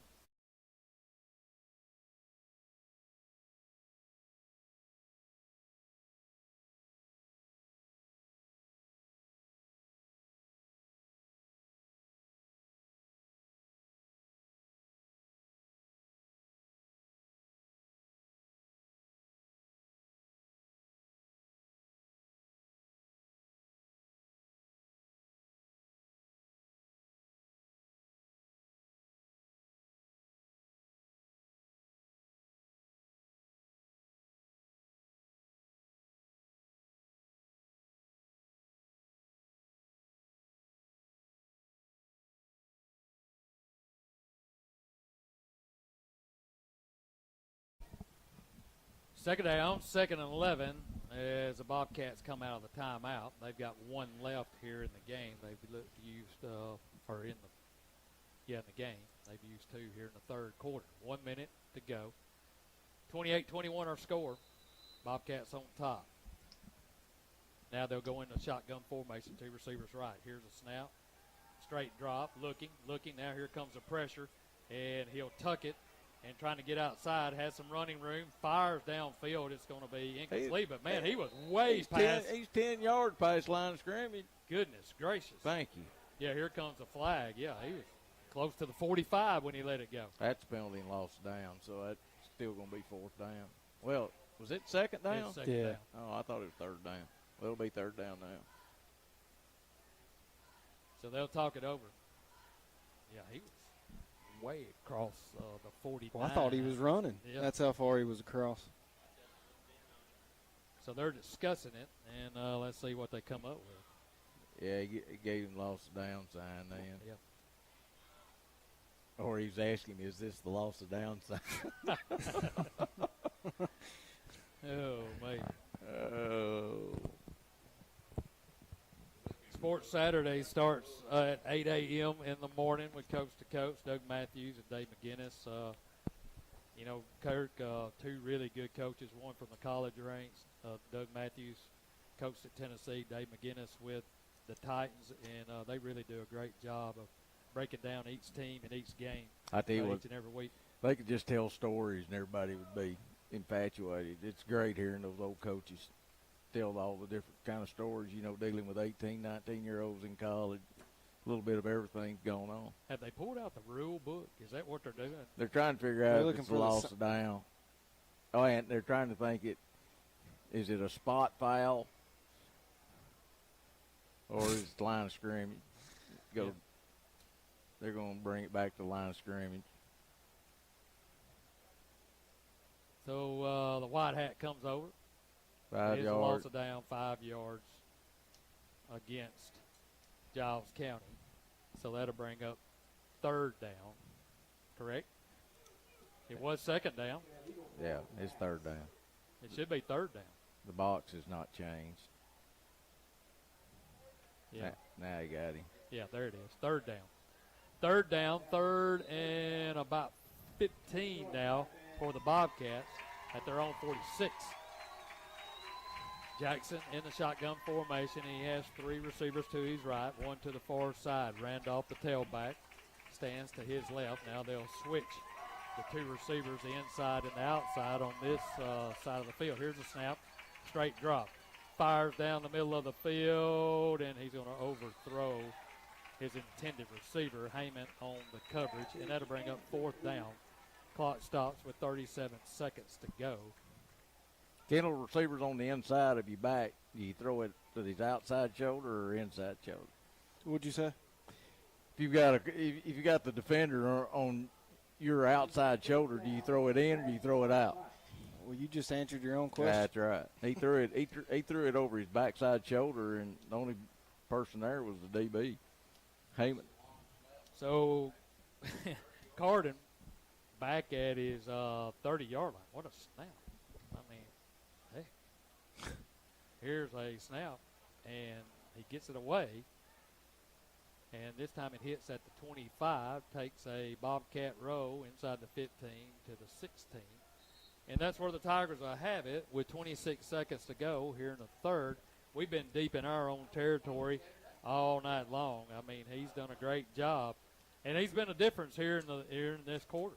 Well, another thing, too, is anytime you want to flip the field and get them in a negative field position, you got to reel off 2 or 3 first downs. We haven't been able to do that. Yeah. So Heyman in at tailback now. 2 receivers to the right, 1 here to the near side. Shotgun formation. Here's a snap. Hand off to Heyman. Looking for something. Nothing there. And he's just going to be wrapped up. I mean, there's nothing there. And now they push him down. They just kept going with it. Almost a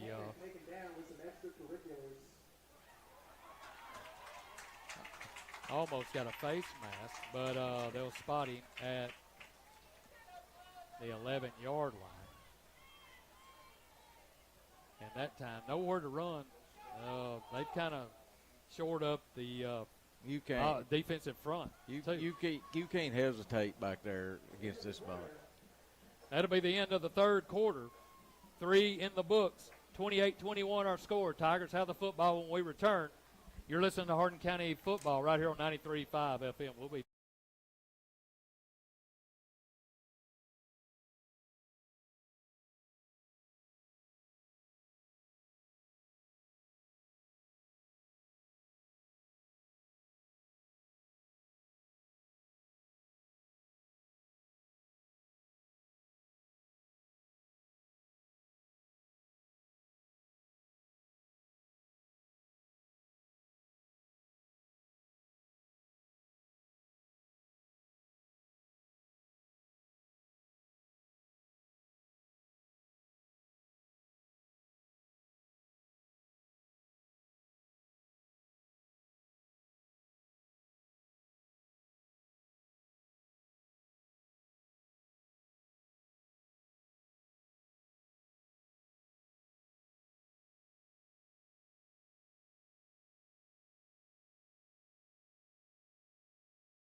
welcome back to Jim Carroll Stadium. I'm Steve Cornell along with Kurt Carroll and Kendall Atkinson and Brett Cornell on the camera tonight on our YouTube stream, Slice 93.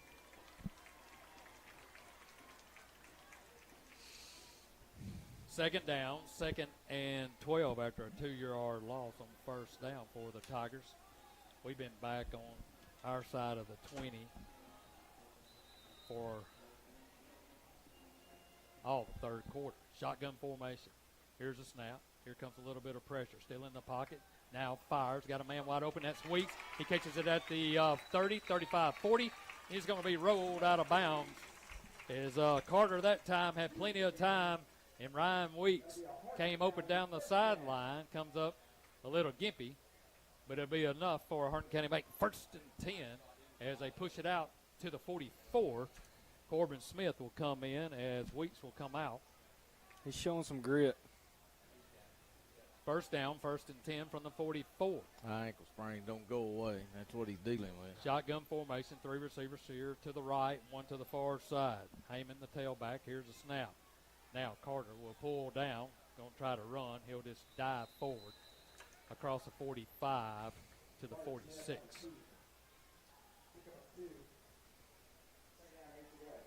So a pickup of 2 on the play. 2nd down, 2nd and 8.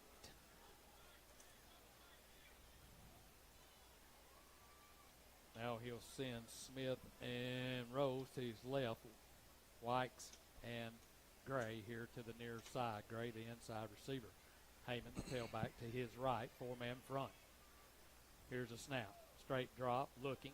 Still looking. Fires down the sideline. Has a man open. Caught at the 30-yard line. Ran out of bounds. At about the 25 goes London Rose. What a grab. That'll be enough for another Hardin County Bank 1st down Tigers. What a throw. Yeah, they're wanting a penalty over there saying he stepped out of bounds, but it looked like the defender was running right next to him. Well, we don't have reviews. 1st down, 1st and 10 now in the plus territory at 26. Here's a snap. Handoff, Heyman. Cuts it back to the middle of the field. Just a little stutter step. They don't know where the line of scrimmage was.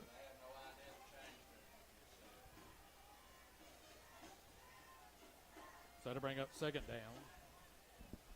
2nd and Got a referee chopped it in before the chains were set. I'm trying to figure out what he picked up. About 5? Yeah, on play? about 5. Yep. 2nd down. The best we can guess. 2nd and 5. Shotgun formation. Here's a snap. Quick throw out here to Gray. Gets a block. Goes to the inside. He's at the 20. Dives forward to about the 17-yard line. Goes Jack Gray. We need to be doing more of that because that's a good move right there. We've been able to block their corners, and that's 2 or 3 times that we've just been able to keep their corners out of the play. Just short of a 1st down. 3rd down, 3rd and 1. And now we have an official timeout. Maybe they want to look at it and measure it. Well, they did look at it. They measured it. They gave him a 1st down. It's hot. We're not going to pull those chains out. Yeah. So it will be a Hardin County Bank 1st and 10 Tigers at the Bobcats 17-yard line. 2 receivers left, one here to the near side. Heyman, the tailback, stands to the left of Carter. Here's a snap. Handoff Heyman, looking for some running room, dives forward, still on his feet, spinning around at the 15 to the 14-yard line. That's where they'll spot it as they knock him backwards to the 20. Heyman taken down by Smith after a gain of 3. So they'll give him 3 on the carry. That'll bring up second down, 2nd and 7. Looked like he had a little daylight to his left for a second. But it's a lot easier to get behind one of them big bodies, plow it up in there. Second down, 2nd and 7. 2 receivers left, one here to the near side. That's Rose. Here's a snap. They'll fake it to Heyman, throws it over the middle. Touchdown, Tigers! Jack Gray. Just a quick throw, and the safety didn't get over there, and he ran right down the hash marks, and the Tigers are within a point of tying this one up. Had a linebacker out there on him, and the linebacker just What a throw. gave it. Linebacker, What a throw. yeah, and the thing is, he threw the ball when he was on about the 2-yard line. So Nolan Foster will come in for the extra point. Smith will hold. Here's a snap. It's down. The kick is up, and the kick is good. 8:47 to go here in the game. We're all knotted up at 28. We'll take a quick timeout. We'll be back with more Hardin County football right here on 93.5 FM.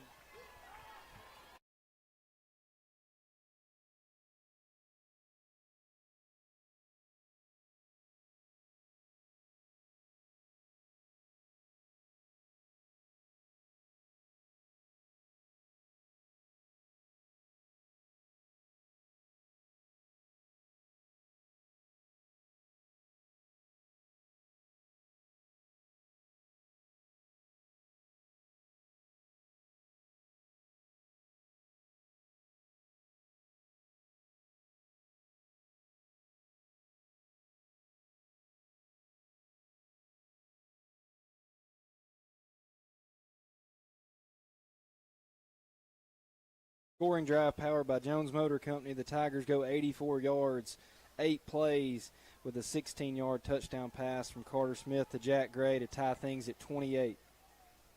So Nolan Foster will put it down at the 40-yard line, talking to a couple of his teammates. So we'll see how they work this one. He'll set this one down right in the middle of the field. 8:47 to go. We're all knotted up at 28. Here's a high end-over-end kick. This one is going to be taken at the 25-yard line, and then he just dives forward across the 35 to about the 36. Kicked it a little deeper this time, but a still good return by Giles County. So the Tiger defense, they had a good third quarter. They need to continue it right here with 8:40 to go here in the game. It's been a great football game, especially the first half, back and forth, back and forth. Third quarter was a punting fest, except for right there at the end when the Tigers tied it up. So Jackson will bring them out. Randolph, the tailback, 2 receivers to the right, 2 to the left. They're going from the north, or excuse me, the south to the north end zone. Tigers getting lined up. Here's a snap. Hand off to Randolph. Looking for a little bit of running room. Just dives forward across the 40 to about the 41. A pickup of about 3 on the play. Just getting behind his big line there and trying to get a push. That may be what they try to do here. Use up the rest of the clock and get down there to where they can put that guy to kick in a field goal, yeah. Clock running, 8:12 to go. Shotgun formation, 2 receivers left, 2 to the right. Here's a snap. No. Quick throw, throws it over the head, and coaching staff wanted Tanner to get out here on it. Could have been a lateral. That would have been a close call, but that'll bring up 3rd down on the incompletion. 3rd down, 37. It's one of the hardest calls for an official. Yeah, and that was a long throw. Well, there you on mean the you far got hash. you got the umpire, 7-8 yards behind the quarterback. You've got a wide out that's at the line of scrimmage. So, I mean, he's not back there where the throw's taking place. Third down, 3rd and 7. A big third down play right here coming up for the Tiger defense. Jackson looks over to the sideline. 3 receivers here to the near side. They'll stack it up. Now they'll move one to the inside. What are they doing? I have no idea. They going to call that a lateral? That's what they did. They did call it a lateral. Yeah, so they're moving the spot. So they'll move it back to That's where it went huge. out of bounds. So instead of 3rd and 7, it's going to be 3rd and 10. Yeah. Yeah, 3rd and 15. Yeah, back to the original line of scrimmage. Come on, defense. So it'll be 3rd down, 3rd and 10. Pick 6 would be nice right here. Now they'll empty the backfield. 3 receivers left, 2 to the right. Jackson in the shotgun formation. Here comes a man in motion in front. They'll flip it to him. That's Randolph trying to get outside. Ball's on the ground. Tigers are trying to get on it. Do we have it? I think we got the football. It's on the ground. Tigers have it. Tigers have it. Who comes out with it? I think Harris came out with it. Was that Jack Gray that punched it out? Yes, sir, it was. That was an effort play right there. Gray punched it out. Harris on the recovery. And the Tigers are in business at the Bobcat 24-yard line. He was fixing to get the corner. With 7:58 to go here in the game. He was about to get to be able to turn it upfield, and he punched it out. Great hustle play, too, by everybody on the defense. Now Saunders back into the game. 2 receivers to the left, 1 here to the near side. Saunders to the right of Smith. Here's a snap. They'll give it to Jacob, trying to get outside. Gets tripped up by his own teammate there. Tripped over the... Caught a heel. Yeah, caught a heel. I think he had a big gap to run through, too. Picked up maybe a yard on the carry. 2nd down, 2nd and 9. Now we don't really have to be in a big hurry either. 2nd down, 2nd and 9. Well, you're definitely in 4-down territory. Yeah. 3 receivers left. 1 here to the near side is Rose. And single man coverage. Here's a snap. Straight drop. Straight drop. Looks. Dumps it off to Saunders. At the 20. At the 10. At the 5. Touchdown! Jacob Saunders. No flags. Great call. Great execution. I mean, he had to beat one man. And the one guy he beat, and then who's 71, our lineman. That's Van Hoos. Van Hoos beat him to the goal line. And he was holding his hands up. So we turned the turnover into points. And the Tigers have struck twice in a row. 34-28. Foster in the kick. The kick is up, and the kick is no good. Poured it to the left. So we'll take a quick timeout. 34-28 our score. 7:10 to go here in the game. We'll be back right after this.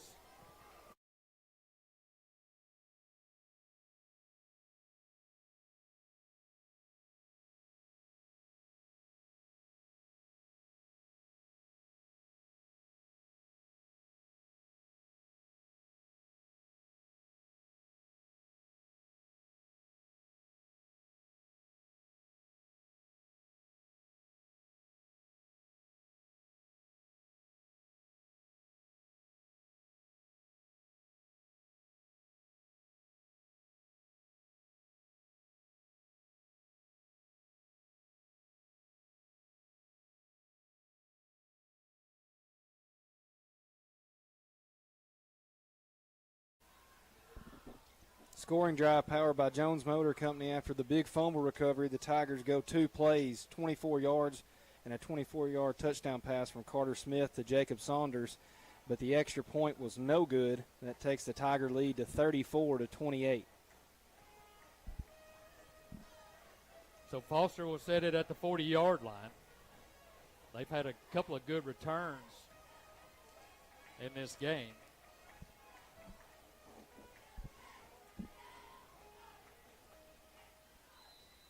So Foster will approach the football and squib it on the ground, rolling around, still on the ground. He touched it while he was down, did he not? Still on his feet, and he's going to get to the 45. Did he not touch that back when he was down on the ground? I don't think he had possession of it while he was on the ground. You have to have possession, not just touch it. Yeah, my bad. Backyard football rules. Yeah. You're down where you touch. I know one thing, the up back who's like a fullback is not supposed to be able to pick it up and run 18 yards with it. So they'll have it in good field position. First down, 1st and 10 at the 47. It's hot up here, folks. You'll have to give us a break. Jackson brings them out. Receiver right, receiver left. Randolph the tailback. Tiger defense has been large here in the second half. Here's a handoff to Randolph right up the middle. Has some running room. Still on his feet. He's at the 30. He's at the 25. He's going to be drugged down by Heyman. He went right up the middle that time. Horse collar. And a flag comes down.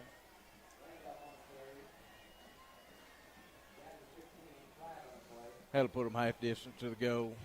Man, I tell you what, defense can't do it when we need them to. Take the lead and then give up that kick back to midfield and then a 30-yard run with a penalty on the end of it. That's just self-defeating. So a horse collar will be called. That'll move it to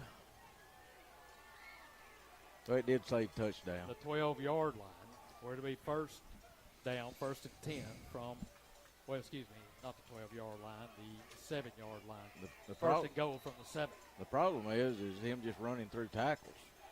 Receiver right, receiver left, shotgun formation. And the ball's on the ground. I think we got got the it. football. I don't know what happened, I don't know. but it's on the ground, and the Tigers have it. Did he hit his own rear I end think with he the did. ball? I think he did. I think he snapped it into his rear end. That's the oddest thing I've ever. Carter Durbin came out with it. I don't know how he came out with it, but who cares? They fumbled the football. And it looks like a lineman or their center is down on the ground. I would be too if I was the one that did it. So he is down on the ground. And the Tigers, I hope. God, what a game.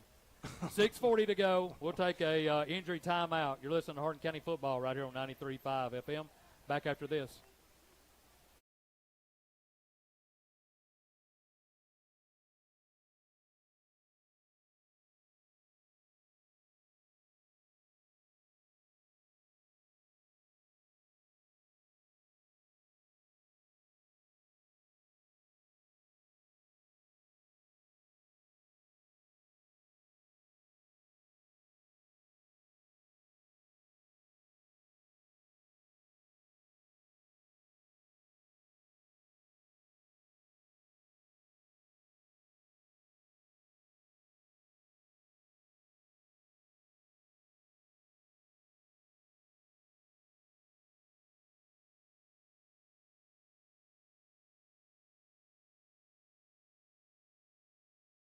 At the Jim Carroll Stadium, the Bobcats fumble at their own 7-yard line. The Tigers come up with it. Here's a snap. Saunders with the football, looking for some running room. He's going to be hit right at the line of scrimmage. And then they just drive him to the turf. Whitehat looked about like he wanted to call a penalty right there. Picks up maybe a yard. Clock running. 6:22 to go. We need to get out of this trouble, at least try to flip this field. Yeah. Need to get close to midfield, at least. 34-28 our score. Hardin County on top. Trying to hold on. Now Smith goes in shotgun formation. He'll send 2 receivers to the left, 1 here to the near side. Now Weeks to the right. Here's a snap. They'll give it to Saunders that side. Cuts it up the field. Still on his feet. He's at the 20. Still on his feet at the 25. Still on his feet at the 30. He's at the 40. He's at the 50. Still on his feet at the 45 and knocked down inside the 45. They're going to spot him at the 46. That'll be a Hardin County make first down. Jacob Saunders. Oh, Kirk, you Man. love that. Boy, what a run. What a run. Woo. He made one guy miss, stepped out of a tackle, and then spun out of a tackle, and then almost did it. He almost did it. No, he's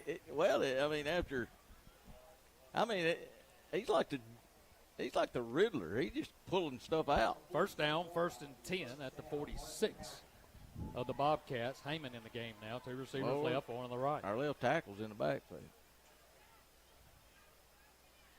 Smith waiting on the clock. Here's a snap. Heyman trying to get outside. Does. Cuts it back to the middle of the field. Spinning around at the 40-yard line. That's where I'd want to use him.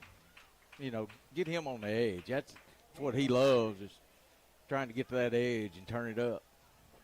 Under 5 minutes to go now. 4:58 and counting in the game. They've had 1 timeout. Tigers have all 3. A pickup of 5 or 6 on the carry by Heyman. Second down, 2nd and 4 from the 40.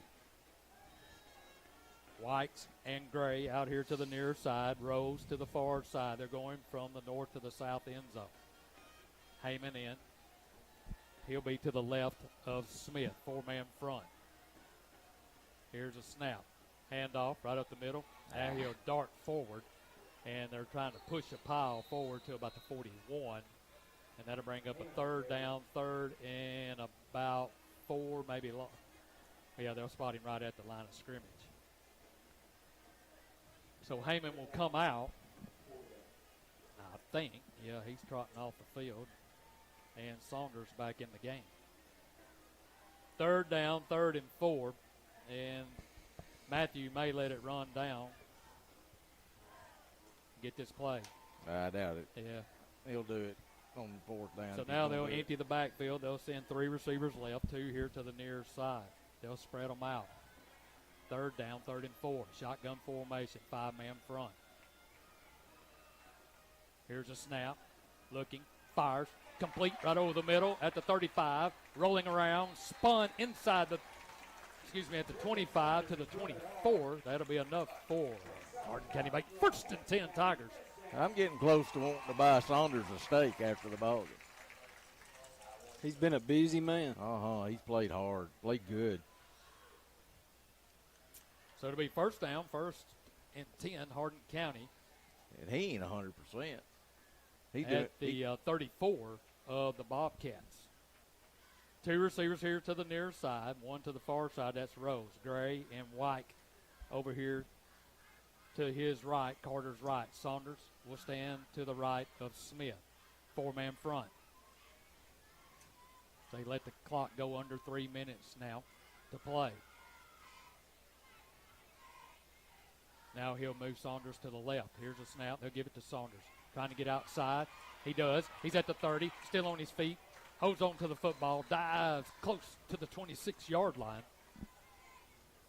We are going to have to work on a stiff arm, though. So that'll bring up 2nd down. 2nd and about 3. Pickup of 7 on the carry as Jacob will come out and Cam will come in. He'll send White and Gray to his left. Rose out here to the right. Heyman to the right of Smith in the shotgun formation. Here's a snap. Handoff up the middle, still on his feet, still driving, still turning, right at the 25. That'll be about 2 yards short of the 1st down. Under 2 minutes to play here. How many timeouts did you say they had, Steve? They got 1. I want to tell you what, everybody talks about, airing it out and explosive plays, but being able to run it for 1st downs in this situation, and big time. Yep. Yeah, that's the difference between winning and losing. It's a big 3rd down play right here. 3rd down, 3rd and 2 for the Tigers. 1st down. Seals it, you'd think. It'd be close. Smith in the shotgun formation. 2 receivers left, 1 to the right. Heyman right behind him. Now Carter goes under center, looking for somewhere to run, and they caught up with that. Out. Yeah, they're going to give him right at the 25-yard line, but that's going to be about a yard short. What was that? I don't know. Now they use their timeout. Yep. So they use their timeout. It'll be 4th down, 4th and 2 when we return. Tigers on top, 34-28 We'll take a quick timeout. We'll be back after this.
All right, 4th down, 4th and 2, 1:15 on the clock. This is a ball game.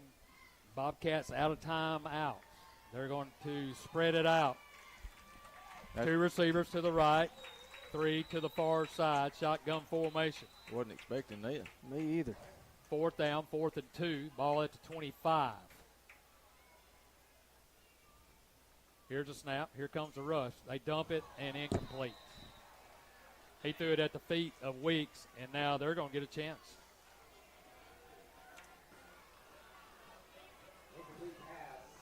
So, Tiger defense got to step up. 1:13 to go here in the game as the Bobcats were hanging by a thread, and now they have an opportunity. Just running hitches, just trying to get the. Well, he was wanting it to be like a jump pass and draw linebackers up. But it was rushed. He rushed it. So Jackson will bring them out. 1st down, 1st and 10. They'll go 3 receivers to the right, 2 here to the near side. They have no timeouts. They got a kicker to make it. Here's a snap. Looking. Fires. It's going to be complete. Keep him in bounds. He runs out of bounds at the 31. They'll stop the clock there with 1:07 to go here in the game.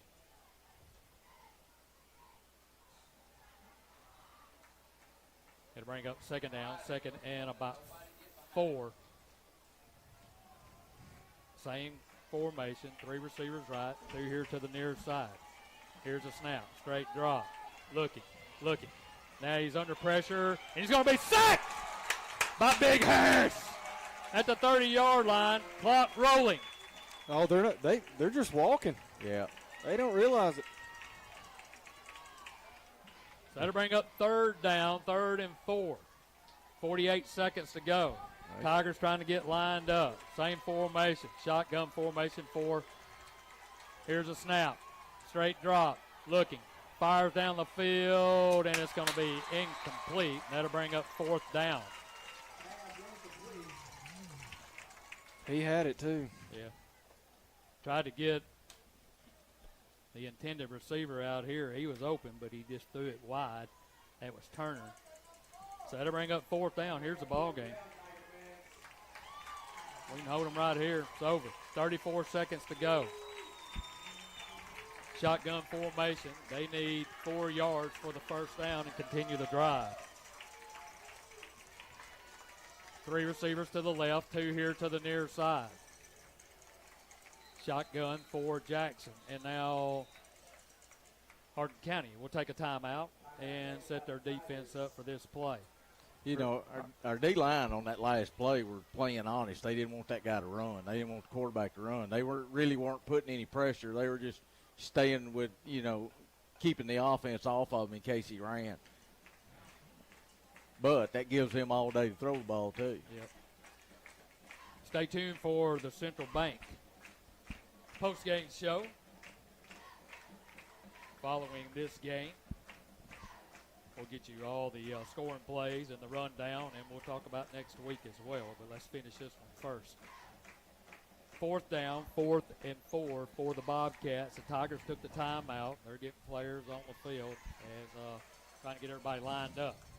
This is a hard game to win, isn't it? Yeah, well, Tough ones always are.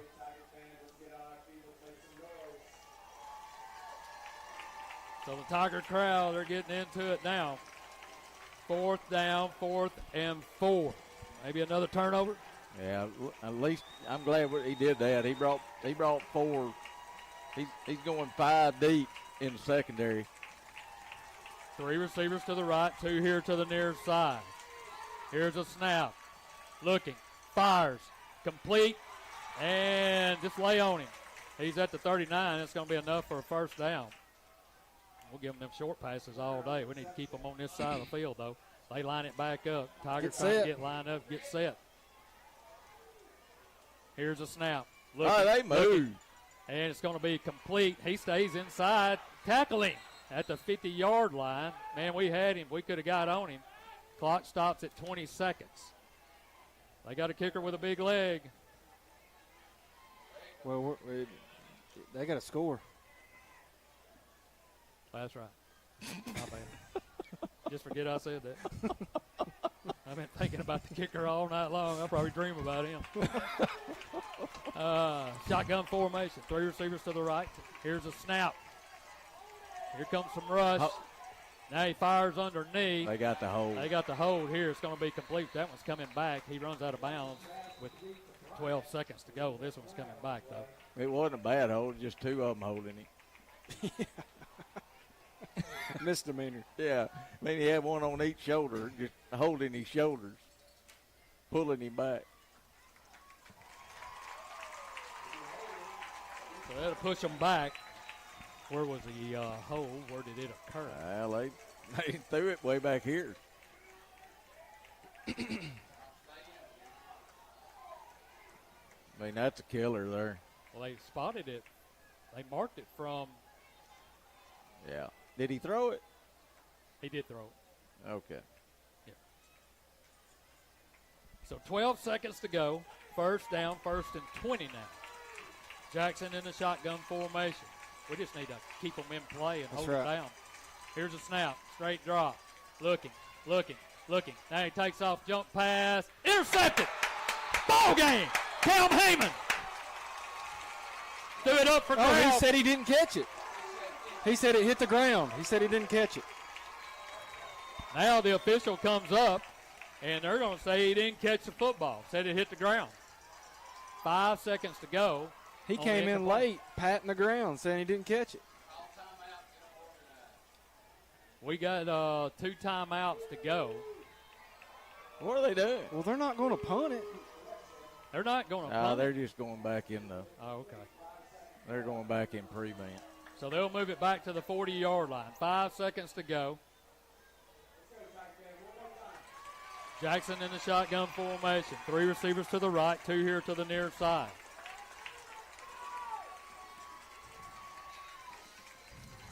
And now we'll call a timeout. Yeah, I don't like that big gap right there. This is going to be one of those. I don't want that this is lateral and all that That's mess. what this That's gonna where be. we'll get beat. Oh, don't be negative. Yeah. I'm not trying to be negative. It rarely works. 5 seconds to go. It doesn't matter what down it is. 2nd down at 20 for the Bobcats. Let's take a quick timeout. We'll be back in 30 seconds.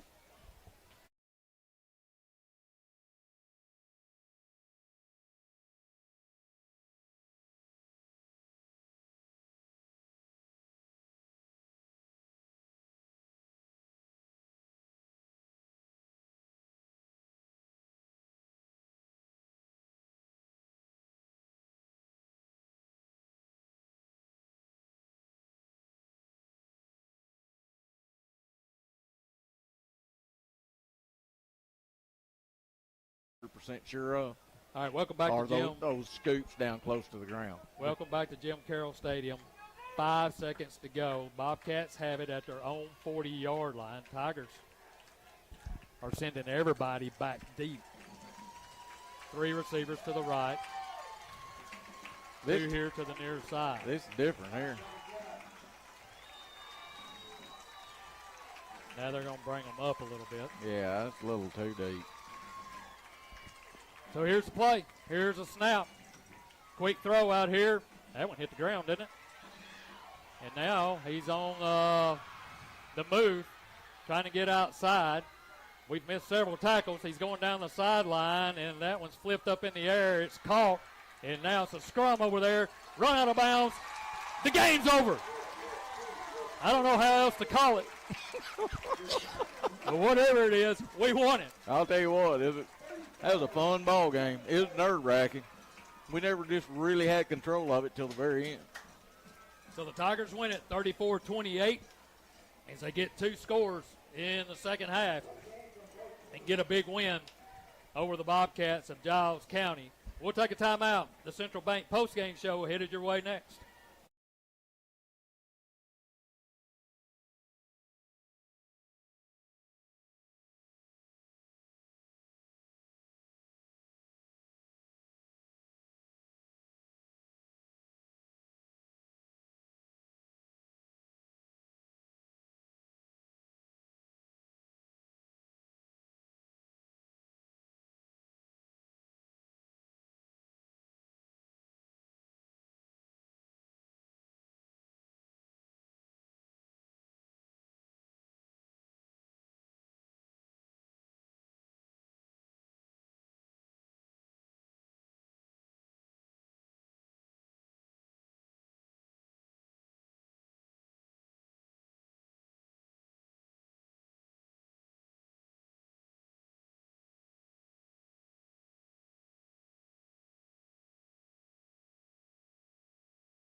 All right, welcome back to Jim Carroll Stadium. The Tigers get a big win. They go 2-0 on the season, and what a win it was over a very good football team, the Giles County Bobcats. We'll send them back to Middle Tennessee with an L. 34-28 is the final score.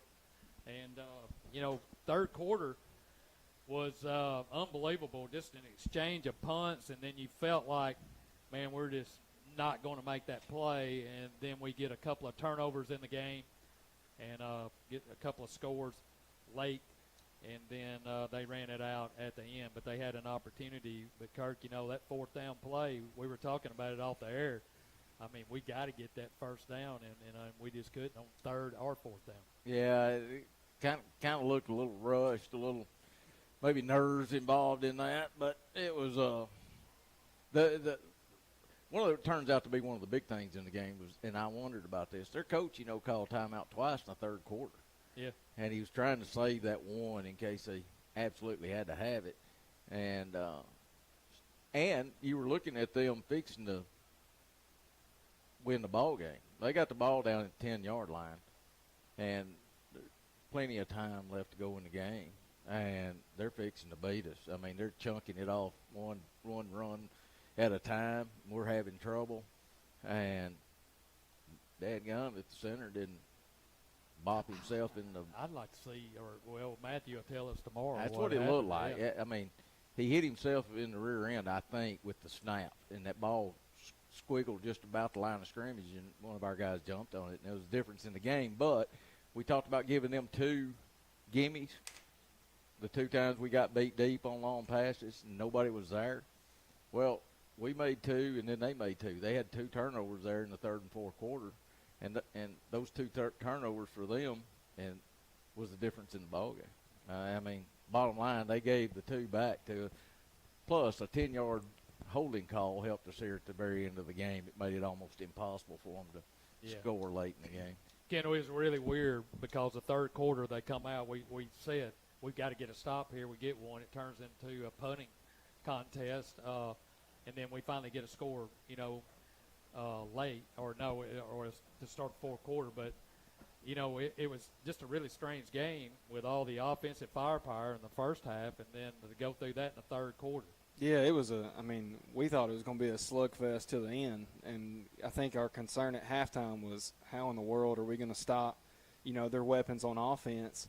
And I'll tell you what, the adjustments we've made at halftime 2 weeks in a row, granted last week it wasn't as close, but the adjustment made tonight at halftime, we held them scoreless in the second half, and they've got some firepower on that offensive side, and the fact that we, held them scoreless, that's huge. I think that's what won the game for us. But obviously, Jacob Saunders, my goodness, what a show he put on. Well, y'all both said it, pregame that they were not as deep, and they had a lot of guys that played both ways. And I really do think their conditioning, playing that many guys on offense and defense, probably played in our favor, late here in the ballgame because it's still hot out there. It's terribly hot. But you're right. Saunders, man, somebody needs to buy that boy a 2-inch thick T-bone steak. He earned it. He played. It was just the runs where there was nothing there, and he made, and then obviously that run there at the end that was monumental, breaking loose, and that run at the end is what you see on television. Yeah. He got skinny in the hole, and they couldn't get him at the line of scrimmage.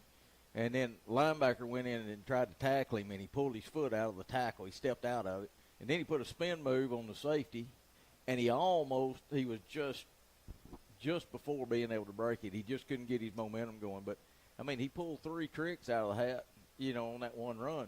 And really that drive, our last series, even though we turned it over on downs at about the 30-yard line, being able to take that ball from the 10 to the 30 and wind that clock down. 9 plays, 93 yards. Yeah, and we're basically running 2 out of every 3 plays to get the first down. And we're just eating clock up, and that's how you win. You've got to be able to move the football late in the game conservatively and run that clock down, and that's what they did. Well, we said in the pregame, this is a playoff-type atmosphere. This is a round 2, round 3 type ball game, and that's what we got tonight. That's what it looked like, yeah. And, you got a team over there. They've been in the semifinals the last 2 years in a row, and they just happened to run into a powerhouse in Alcoa. But their quarterback, Jackson, he's good, and they really depended on him and Randolph, the tailback, all night long. Well, another thing, too, is you can't say enough about Adam playing down there at tackle.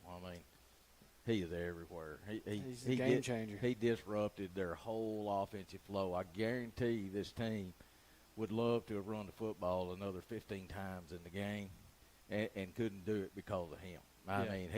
He was in their backfield, flushing the quarterback, making solo tackles on the running back, and he's 2 yards deep across line of scrimmage. Nobody could play against him on their line.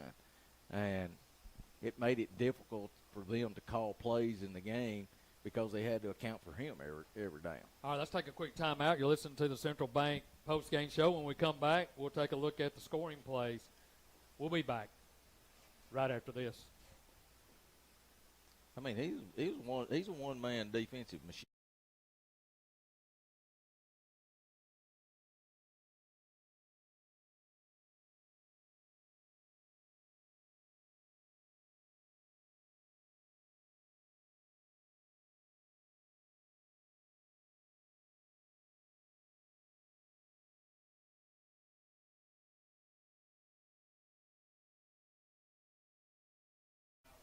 Taking a look at the second half scoring, Steve, coming out of halftime, Giles County's up 28-21, and there was, like we said earlier, there was nothing going in that third quarter, and several 3-and-outs for both teams. But to kick off the fourth quarter, Carter Smith finds Jack Gray 16 yards out. We go 8 plays, 84 yards, to tie things up at 28. And then Giles County, they go 3 plays, and our defense comes up with a big turnover, big fumble recovery. And then after just 2 plays, the Tigers strike from 24 yards out. Carter Smith to Jacob Saunders. We did miss the extra point, which we were all hoping up here that wouldn't come back to bite us. And then Giles County on their next drive, they get down within our 10-yard line, and they turn the ball over again. Our defense comes up with another huge fumble recovery. The Tigers then go 9 plays. We end up turning it over on downs on 4th down and giving the ball back to Giles County there at the end, and they just run 6 plays and are unable to come up with any points to answer. And Hardin County, they come away with a huge Week 2 win, 34-28 over a very good Giles County team. Well, another thing that we talked about, and we were talking about Adam Harris and how destructive he is. But you think about that play he made on the quarterback in their last series. They only have one timeout, and he runs the quarterback down from behind and makes that tackle inbounds, and they have to use their one timeout, and they haven't crossed midfield yet. I mean, he needs a gold star. I'll put him on the steak list with Saunders because he sure did earn it. And there's one thing about him that you got to love is when you look, you know who he is when you look at the field because his maroon is darker than everybody else's. Right. He's already pumped out enough sweat, I guess he watered the field in the. Well, there's no rest for the weary as we step in region play next week. South Gibson comes to town. That's a new team in the region. It'll be the first time we've met them. And they'll be over here at Jim Carroll Stadium. Another really good football team. Yeah, aren't they supposed to be good? Yeah, they're a good football team. And that'll be a tough region start for the Tigers. But we'll get a good win tonight, over a really good Giles County team. And so we'll turn our attention to South Gibson in the morning. We'll talk to Coach Smith about tonight's game on Sports Talk at 9 a.m.